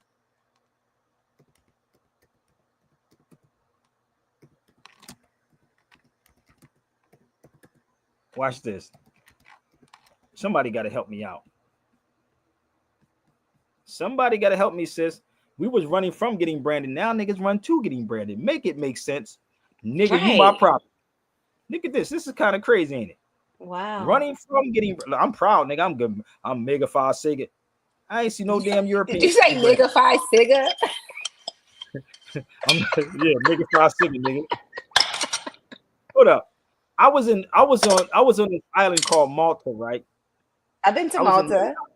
No, not Malta. I was in Malta. I stayed there for, well, you know how many churches are in Malta. Yes. Malta has the most churches, period. It's beautiful, people. I was in Malacca. I was on the top of the Moorish castle in Malacca. So I asked this guy that was from Greece this question. I said, do y'all have Greek fraternities in Greece? He said, no. Greek fraternities in Greece? He said, no, we don't have Greek fraternities. He said, that's an American thing. Greek fraternities in Greece. And this is how messed up we are. This how truly messed up. And this is why they don't want to have this conversation. Right. This is why they don't. We ran from getting branded, people. Now we run to getting branded. So my thing is, man, do some research, man. Let me put this. What's up, baby? You have fun? How about teach this in college? Let's do this real quick. How about they teach this in school? Give me 1 second. Let's teach about the Muslims, 101 Muslims inventions. Then maybe we can fix this. 360 pages of this. How about let's teach about this down to universities on down that we was the inventions of all of this. This is what Europeans do. This is what Europeans study of us. Medicine, numbers, you name it. This is crazy. Let's have this type of conversation. Straight up. If you want the book, email me. This is not my book, but you know, I don't understand why you ask people to, brother, because I can. What's wrong with him? Let's see what he's in his feeling right now. He can come on the feed, but it ain't his show. I mean, I'll let you know that, but you can come on the feed, brother. I mean, I'll give you a couple of minutes if you want to. You can spaz out, but you ain't gonna take over the show. But you can come on the feed. Let's put the link up for the brother. Come on, God G. You were up here earlier. Come on. He's been on this feed. He gonna stay on this feed. If I stay on it for 5 hours, he gonna stay on this feed for 5 hours, sister. Believe me. He gonna listen. I have a 6-year-old that I can be dealing with, not this grown man. Okay. So he got it, but he think he can come over and take over the show. No, you got to create your own, brother. What they say, you got to get your own, brother. But he can come on the feed. The link is up. Okay. But he should get this book also. Tell him to cop that book right there. That's my book. I don't need to cop that book, brother. I get it for free. Okay. You can cop the book, brother. So I gave him I extended the olive branch. Okay, sis. So just in case y'all don't know, I extended the olive branch to him. I'm not obligated, but anybody can click the link. I mean, let me put my banner up here just in case he want to get the book. It's right there, homie. And the link is up. But I got to agree to get off here so I can feed my daughter. So obviously he don't want to come. So stop, brother, stop wasting our time coming to the cipher, okay?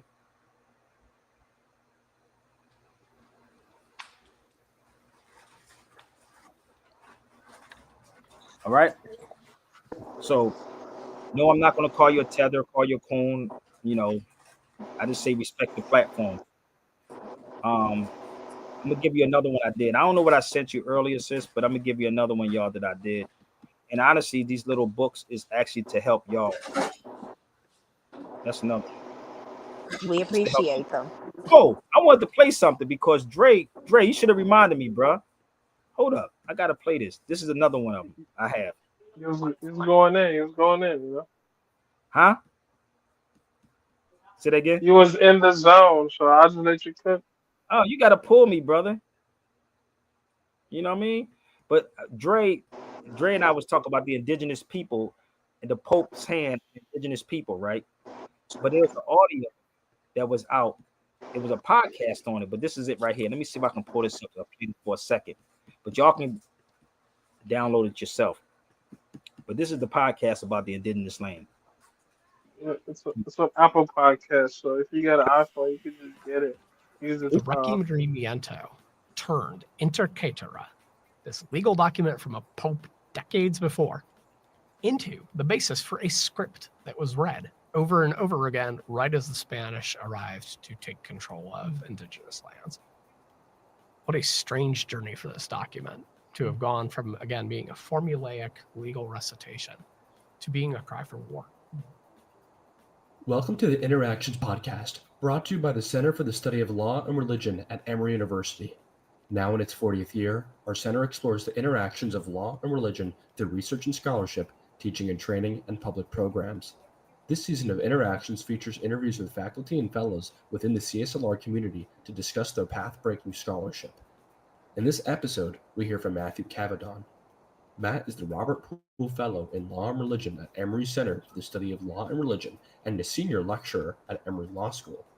His recent book, From the Pope's Hands to Indigenous Lands, Alexander VI and Spanish Imperialism, explores the historical impact of Inter Caetera, a papal bull issued in 1493 with wide-ranging influences of Spanish Christendom and the Catholic Church's stronghold on the New World at the cusp of modern imperialism. The book seeks to shed light on the influence of notable clergymen and social reformers, including Bartolomé de las Casas, and their efforts to advocate for indigenous rights. Matt's work meticulously contextualizes these contested stories and sheds light on the nuance of lived experiences under Spanish imperialism. Thank you for listening to the Interactions Podcast.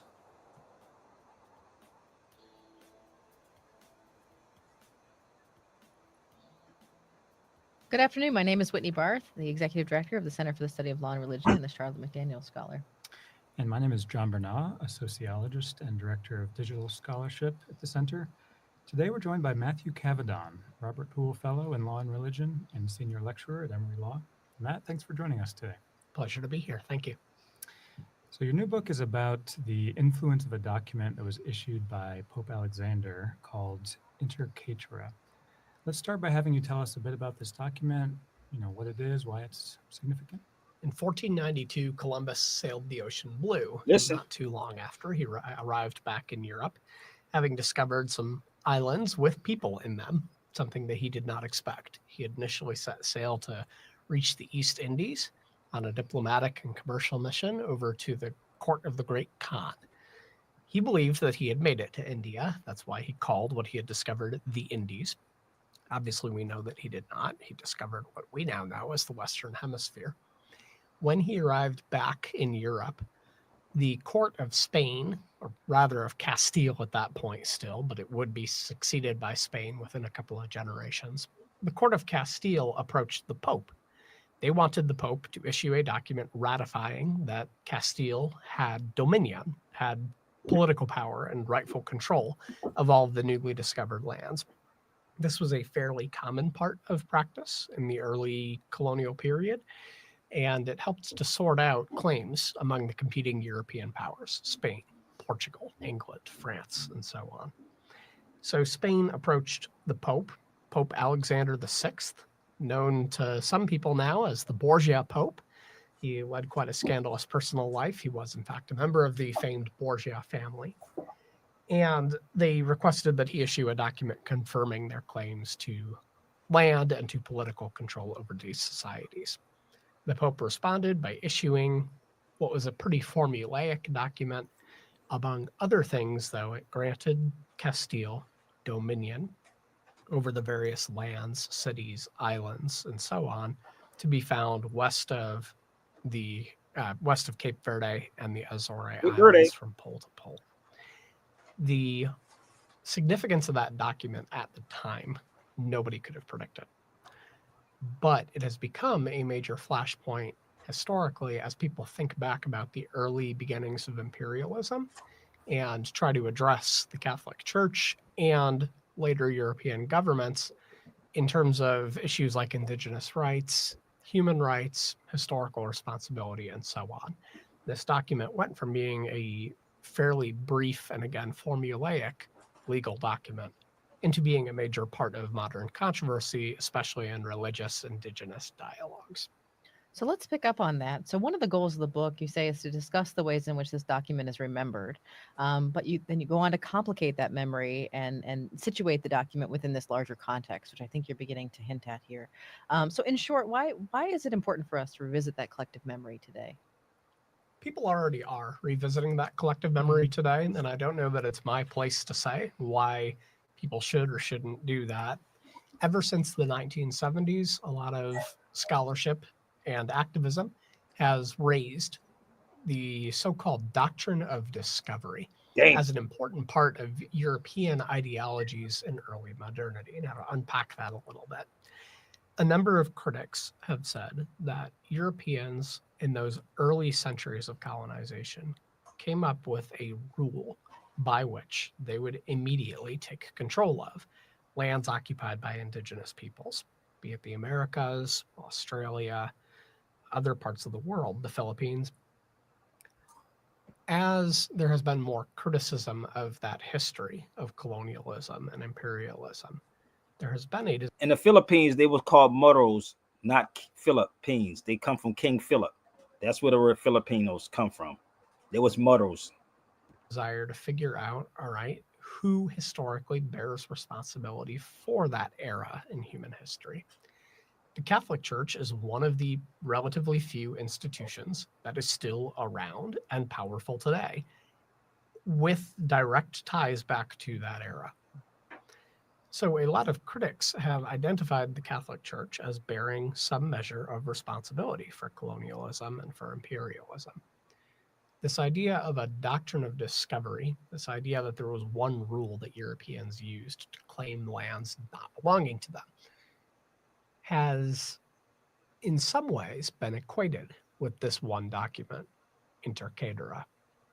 There have been a number of folks who have said that the popes, Pope Alexander, gave the world away, gave it to Spain, Castile, gave it to Europeans, and that inaugurated this era of worldwide conquest and domination. Some critics have said that if the church were to denounce the doctrine of discovery nowadays and to reject the legacy of Inter Caetera, that would have political, symbolic, maybe legal significance for land claims in places stretching from Canada to New Zealand to parts of East Asia to Africa and beyond. So Matt, part of the context of this document that you discuss is the conquest of Spain by Christians, and you explained that there was this simultaneous struggle by popes to reclaim political relevance within this geopolitical context. Can you tell us more about that struggle and what influence it had on Inter Caetera and its legacy? The 1400s were a time of a lot of geopolitical changes. Spain had been ruled by Islamic rulers who originally came from North Africa for over 700 years at that point.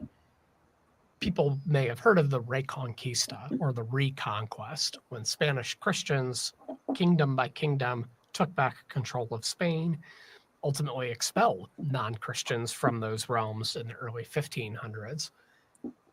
Spain was, in many ways, a rising power of a sort that really captivated the Christian imagination. Christians looked at Spain and saw it as potentially a new Rome. What really kicked off that phase of thinking about Spain was in the early 1500s, through marriage, through happenstance. The Spanish royal rulers, the Habsburgs, were also the rulers of the Holy Roman Empire, which stretched all the way from Germany down into northern Italy through much of Central Europe. There was a union of crowns at that point, including going east as far as Austria and Hungary. The Habsburgs looked like they might actually unite all of Europe. And the Habsburgs were attempting marriages with the English. France certainly had some rivalries. They were never the only power in town. But for a brief moment, well, for a generation or two, it really did look like they might reestablish control of most of Europe.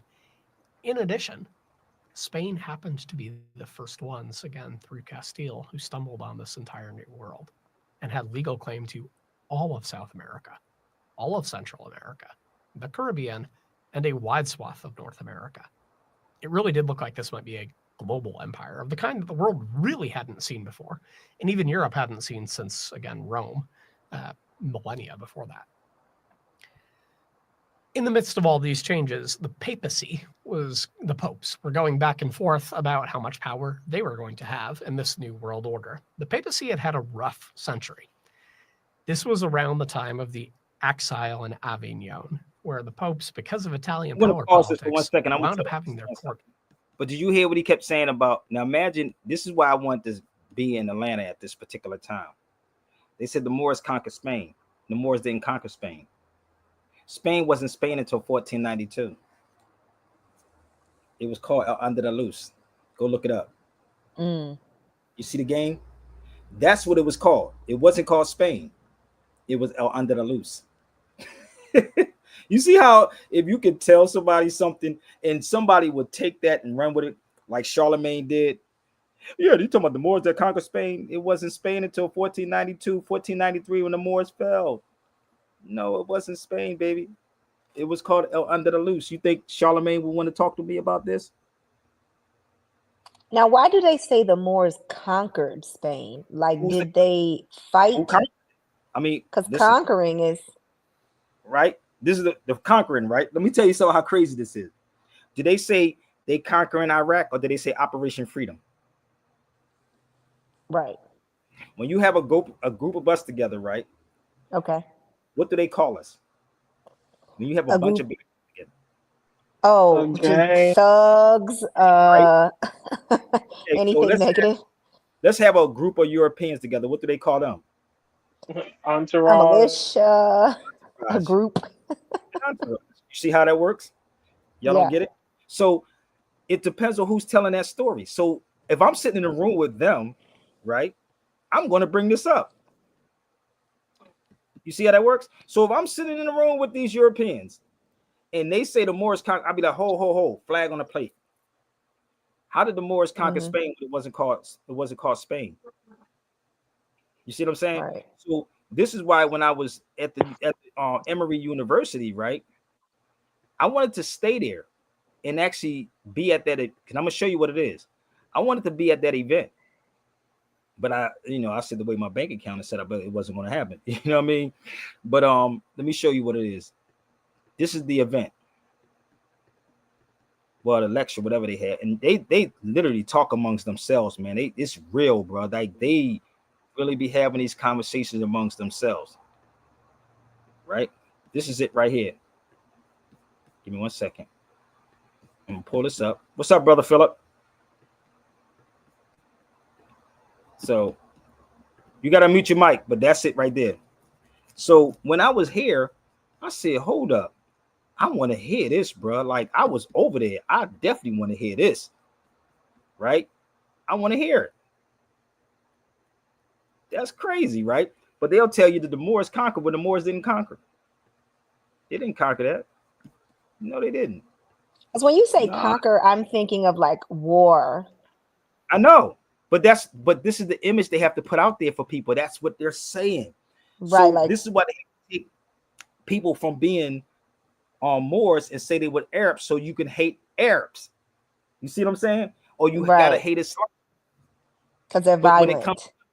Yes, and because when it comes to them, they call it an entourage. They call it it's it's they use the words totally different. Constituency. Right? Exactly. So it's the propaganda of it all. But even if you read the books about how the Moors got there, they were actually welcomed because the Habsburgs, the rulers who were there at the time, nobody liked them because they were going around, forgive my words, fucking other people's daughters, disrespecting people, taking taxes and not taking care of the people. So when the Moors came, they actually welcomed in. They're like, "Yo, come in, just take over. We tired of these people." So it wasn't yeah, no they say fights really. like they do now. Come help us, bro. Come help us. Come help. And that's what we're doing now. Ain't nothing different.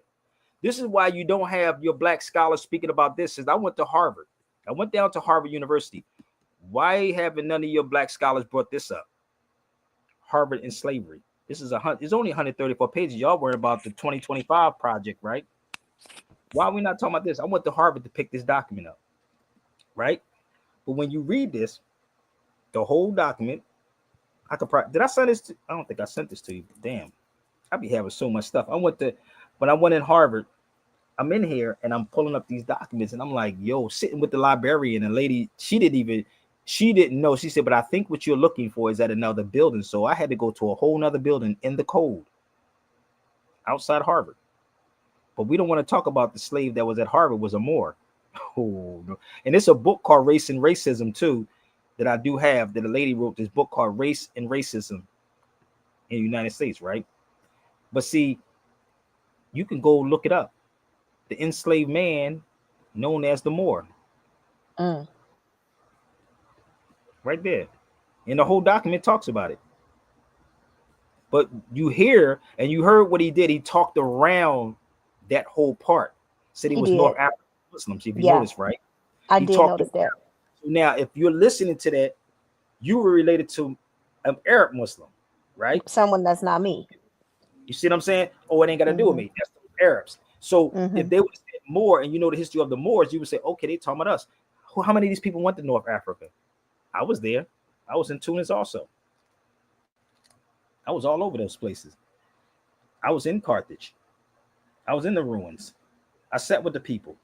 And I'm sitting here like, okay, how do I bring all this stuff back to the people so you can understand what is really, truly happening? So it's not me that's holding it back. This is in Tunis right here. That's in Tunisia. That's Ibn Khaldun. That's North Africa. So let me show you another one in North Africa. This is the Carthaginian ruins where y'all see where Hannibal was at. That's the ruins. So I'm not have a vacation, nigga. I'm over here trying to figure this thing out. And I'm listening to, that's why I would never, ever listen to any of these so-called black scholars that y'all look at every day. I look at them sideways. Nigga, you lying, nigga. You lying. So I would never sit up here and trust these cats, bro. No lie. I wouldn't. They have to make money off of you being black, fam. They really have to make money off of you being black. And that's really what's happening. They have to. Yeah. That whole term, I'm black and I'm proud, James Brown didn't even say that. He said the hook. Say it loud. Go listen to it again. The kid said, I'm black and I'm proud. Yeah. That's crazy. That's like being like, I'm poor and I'm proud, or I'm homeless and I'm proud. It's like a negative thing. If these cats can come on his feet and tell me what's the value in knowing about my enslavement, I'll bow down right now. Give me the value in knowing about my enslavement. That's me in Tunis. I mean in Morocco at the U.S. first U.S. embassy. That's the first U.S. embassy where Barack Obama was at. Tell me, what's the value known about slavery? I wait. It's okay, y'all. Maybe, possibly. Okay, there might be a value in knowing about it. All right. What's the value? Hear me out. Okay. All right. So yes, we were slaves, obviously, but we weren't dumb and ignorant, right? It's like I felt like the Europeans couldn't do it themselves, so they had to get the people that knew what they was doing to come do it for them. That would be the only thing I would say is like, we still was teaching y'all everything y'all know.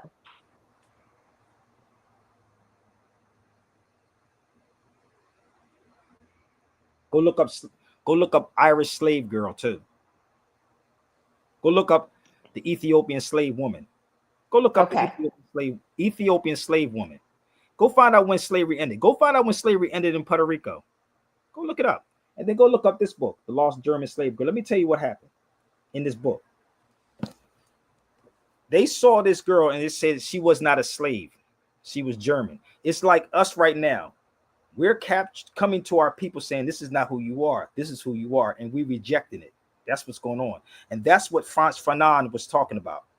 Frantz Fanon said that the oppressor will oppress the oppressed until the oppressed eventually oppresses themselves. Mm-hmm. Go look up Irish slave girl. Go look up the Ethiopian slave woman that became a teacher in South Africa. You didn't know about that either? Go look it up. Look it up. You know I didn't know about that. Come on, man. Like, we don't know. Hold up. We want to see? I'm going to see if I can pull her up real fast. I know I'm going over my time, but it's okay. This is the therapy, baby. Watch this.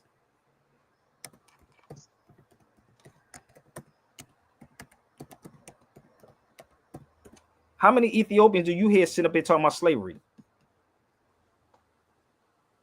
None. Okay, then. They may not have been colonized, right? Right. Watch.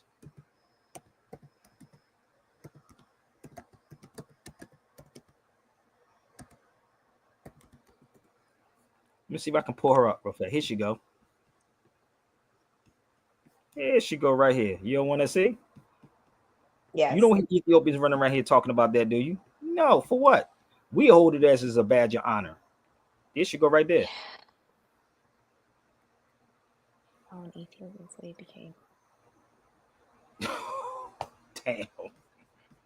What? I can go down the line with this.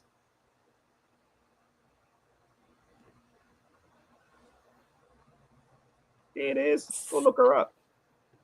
Okay, so I know other cultures. Sorry if I'm asking dumb questions. That's okay. But... No, it's not dumb question because you asking questions that niggas are scared to ask.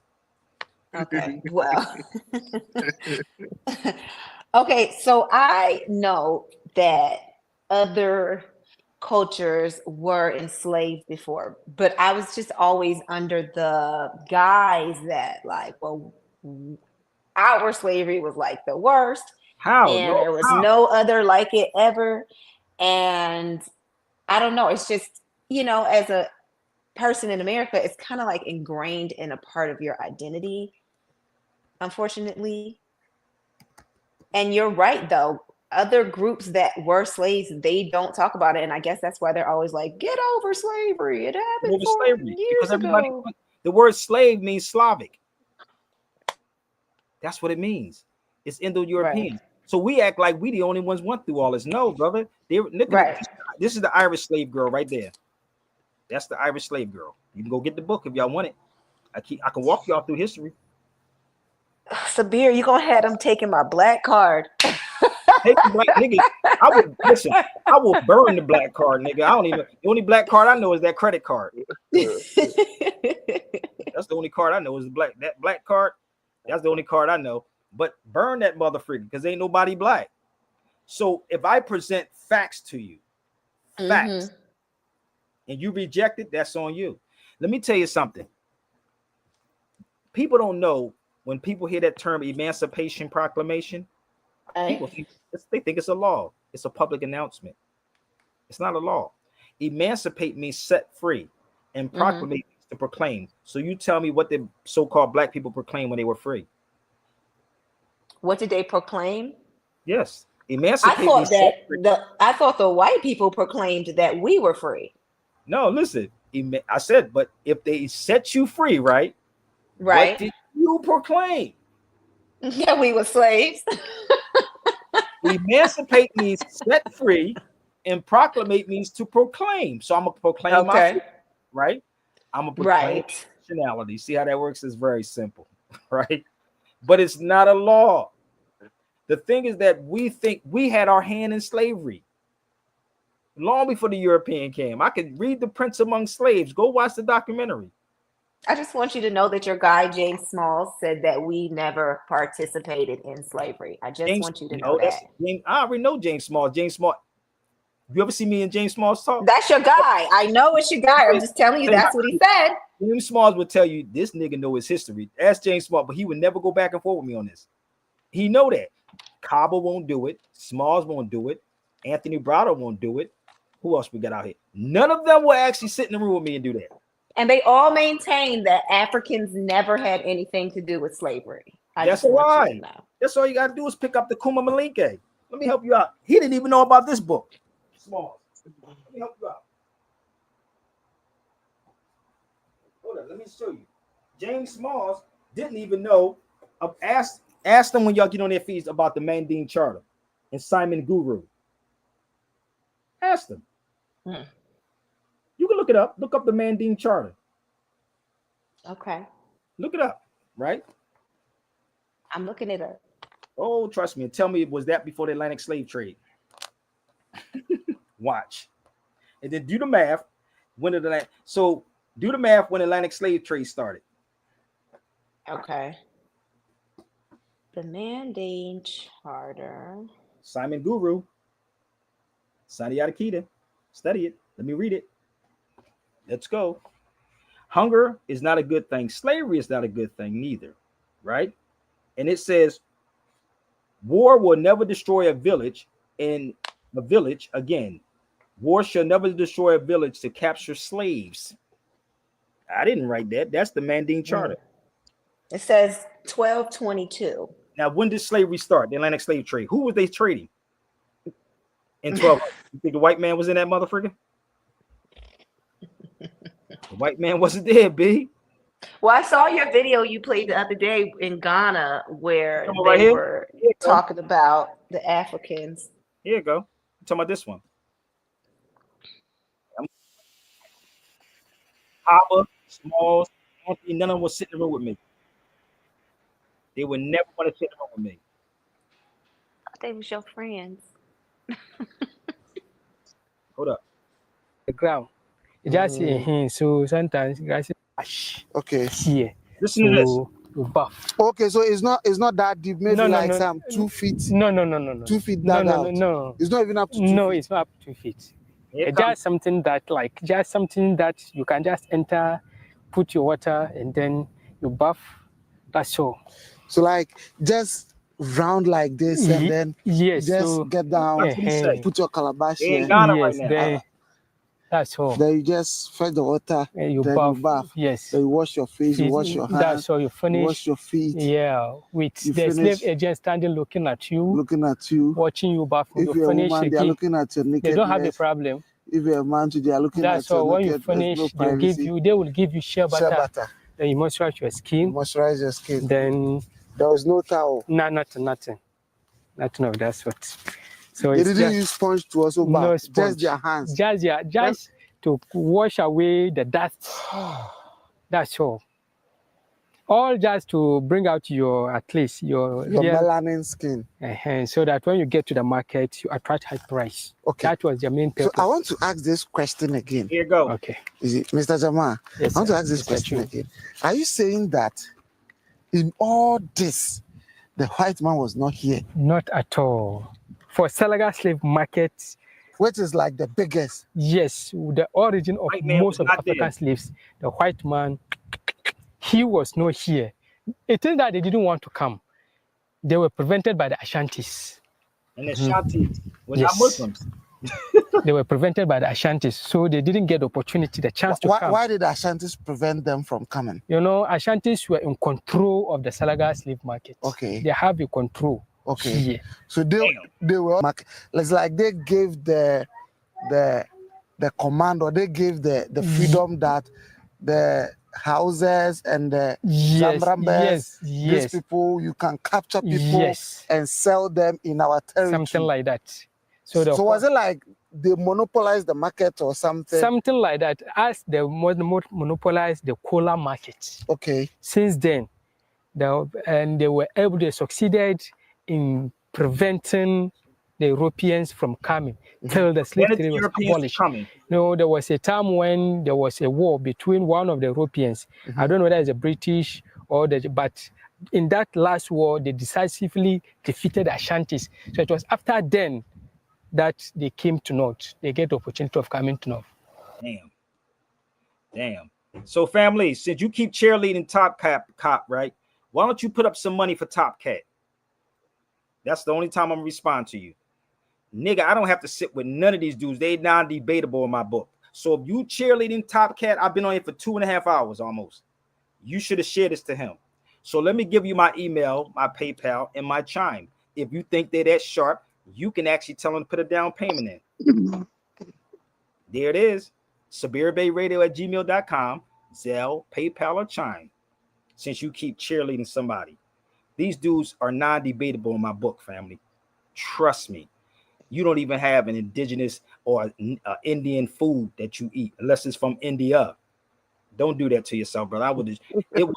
It will be destroyed before it starts. Believe me. It will be, his whole conversation will be destroyed before it'll even start. Because everything in his household, I guarantee you, is from China or they're using Arabic. From your pillow to your bed, all the way down to the ice cream that you eat every day. All Muslims. So don't do that to yourself, family. You can stop typing. It's okay. You can stop typing. So don't ever say I should sit down with somebody. What you should do, if you want me to sit down with somebody, that's my time. So you can pay me. That's all you can do. Okay? So that's what happens, sister. So we're doing the same thing with these fake wannabe Indian people coming out of the woodwork, talking about they Indians, when they really government Indians, creating more division. So my email is going to stay up there. And if you want to have that conversation, we can. How about buying this book right here? Tell them to get this book before I go, because I'm going to get off here because I do have a daughter. I don't know about the rest of these cats, but you can send us the Top Cat, Mike Cat, whatever cat, but tell them to get ready for May the 7th because the Real ID Act is popping on May 7th. So hopefully he has Top Cat on his ID, or them niggas won't be flying. Tell him to have Top Cat on his ID because these niggas, your Indian ID ain't gonna work in that motherfucker, G. Then again, it might, because if you're a government Indian, it just might. It just might. Okay? So listen, cop this book right here, y'all. If y'all would love it, like it, if you love this content, please share the content. I do have a little 6-year-old that I have to attend to. Brother Philip, you want to share something before I get off the feed, brother? I ain't want to have you on hold too long, beloved. I did want to ask you one question though. Sure. Not a problem, brother. About the ID, the new IDs coming out. Like, I still use my name. I didn't forget about you. I told you I see everybody, but I just ignore certain things, bro. But go ahead. I still use my, I guess you say, government name, which, I mean, I know the history behind my name and everything. That's the only reason I haven't changed it yet. But I do use like when I go buy guns and stuff, whatever, I put Asiatic on there when they ask me what my nationality is and stuff. That should be your race, though, honestly. Hey, bro, go ahead. What do you want to ask? Because this brother over here talking about, you're not worth debating. I'm worth watching, though, right? For 2.5 hours? I was worth watching for 2.5 hours. This nigga said, you're not worth debating. Thank you for coming over here for 2.5 hours, though. You the crazy one. But go ahead, brother Philip. What I still put down Morse. American Moore. American Moore, brother. That's all you gotta do. American Moore, homie. All right. Listen. Do you, fam? It's who we are. Yes. Go ahead. Did you get that? What I sent you? Early today? Yeah. You say earlier? Did you check your email? I haven't checked my email yet because I've been on here live. Hold on 1 second. I'll check. Okay. I check my emails all the time. I always check my emails. But I'll check it again. But listen, yeah, brother, be who you are, brother. And again, man, stop cheerleading for people for me to debate. If you think these cats is that debate, share this video to them. Don't take sound bites. Put money in my Zelle, PayPal, or Chime, and trust me, it will be a walk in the park playing with me. I'm gonna keep it 100. It'll be a walk in the park.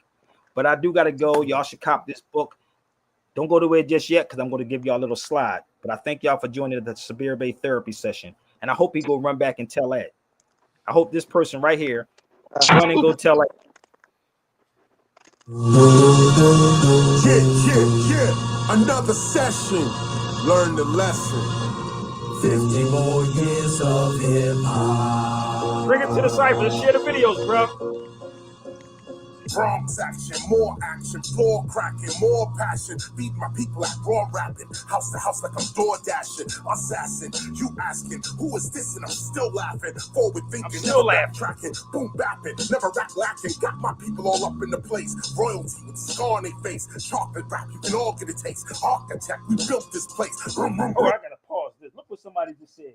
Where's the land of the Indians at? Oh my God. Hold up. Where's the land of the Indians at? Well, let's show this one. Let's do this real fast. You see that? Let's go. Time for the chase down traders and stay in space. Keeping in pace in a hole like an ace or an ace in a hole when I throw in the base. Race? No, you didn't really want to race. Chase? No, you didn't really want to chase. You don't want to see me when I'm coming into place. Lyric after lyric in your motherfucking face. Y'all let me scream out what happened to his face. Mind them, I say him, I get on the bliss. You don't want this, baby. That's what happened when you shoot your rapping and your skills are lacking and your beats are whacking and you meet the captain, the beats the dragon, your mouth is shut because you still got time to come on, brother. When the song is over, you still got time to come on, baby. Yeah, listen. All I do is spit raw. Stick around and you'll get more. This is what I spit for. That other shit I ignore. Show up at the spot, go off the top like a whip store. I give more. Rappers looking puzzled like they jigsaw. As you can see me rising like from the 3rd floor to the 6th floor. 1520 Sedgwick Avenue. Come do a quick tour. Listen to hip hop culture's enemies and go to the website birthplace of hip hop.nyc. You know that this is where the truth at. Everybody that was old school was one time a new jack. So think about where you at and the future looking you back. Are you gonna be able to school cats or be with them fools at? I'm coming again with the boom back. Man, you still got time, brother, for the song is over. My reps and effects when I'm swinging on these new jacks. All you hear is boom crack. You still asking who's that? Well, it's the teacher, Newark, New Jersey. That's where the school's at. Listen, they switching up your whole position. Popeyes went from eating spinach now to frying chicken. You better listen. Knowledge reigns supreme. That other shit's weird shit. This that original foundation, old brain beard shit. Yeah, I see the high school where them vocals at. You see the double metaphors I express on these local cats. I bring the focus back. This shit here is hot. We're spitting after 50 years of hip hop. What we want? 50 more years of hip hop. This is hip hop, baby. Bring us to the cypher. We got 50 more years of hip hop. Breaking MCing, writing, beatboxing, DJing. We got 50 more years of hip hop. The best and no less. Relieve the stress and stay fresh. We doing 50 more years of hip hop. You see, we all here. We going 50 more years. So when you hip, you hop out on what you know. So, brother, hopefully you can take this with your fake name, Powerthin. And hopefully you got your ID ready on May 7th. Email me, baby. I got to go, y'all. It was real. 2.5 hours, straight fire. Share the videos out. Don't ever think I'm running. Make it worth my while. Peace. Hey.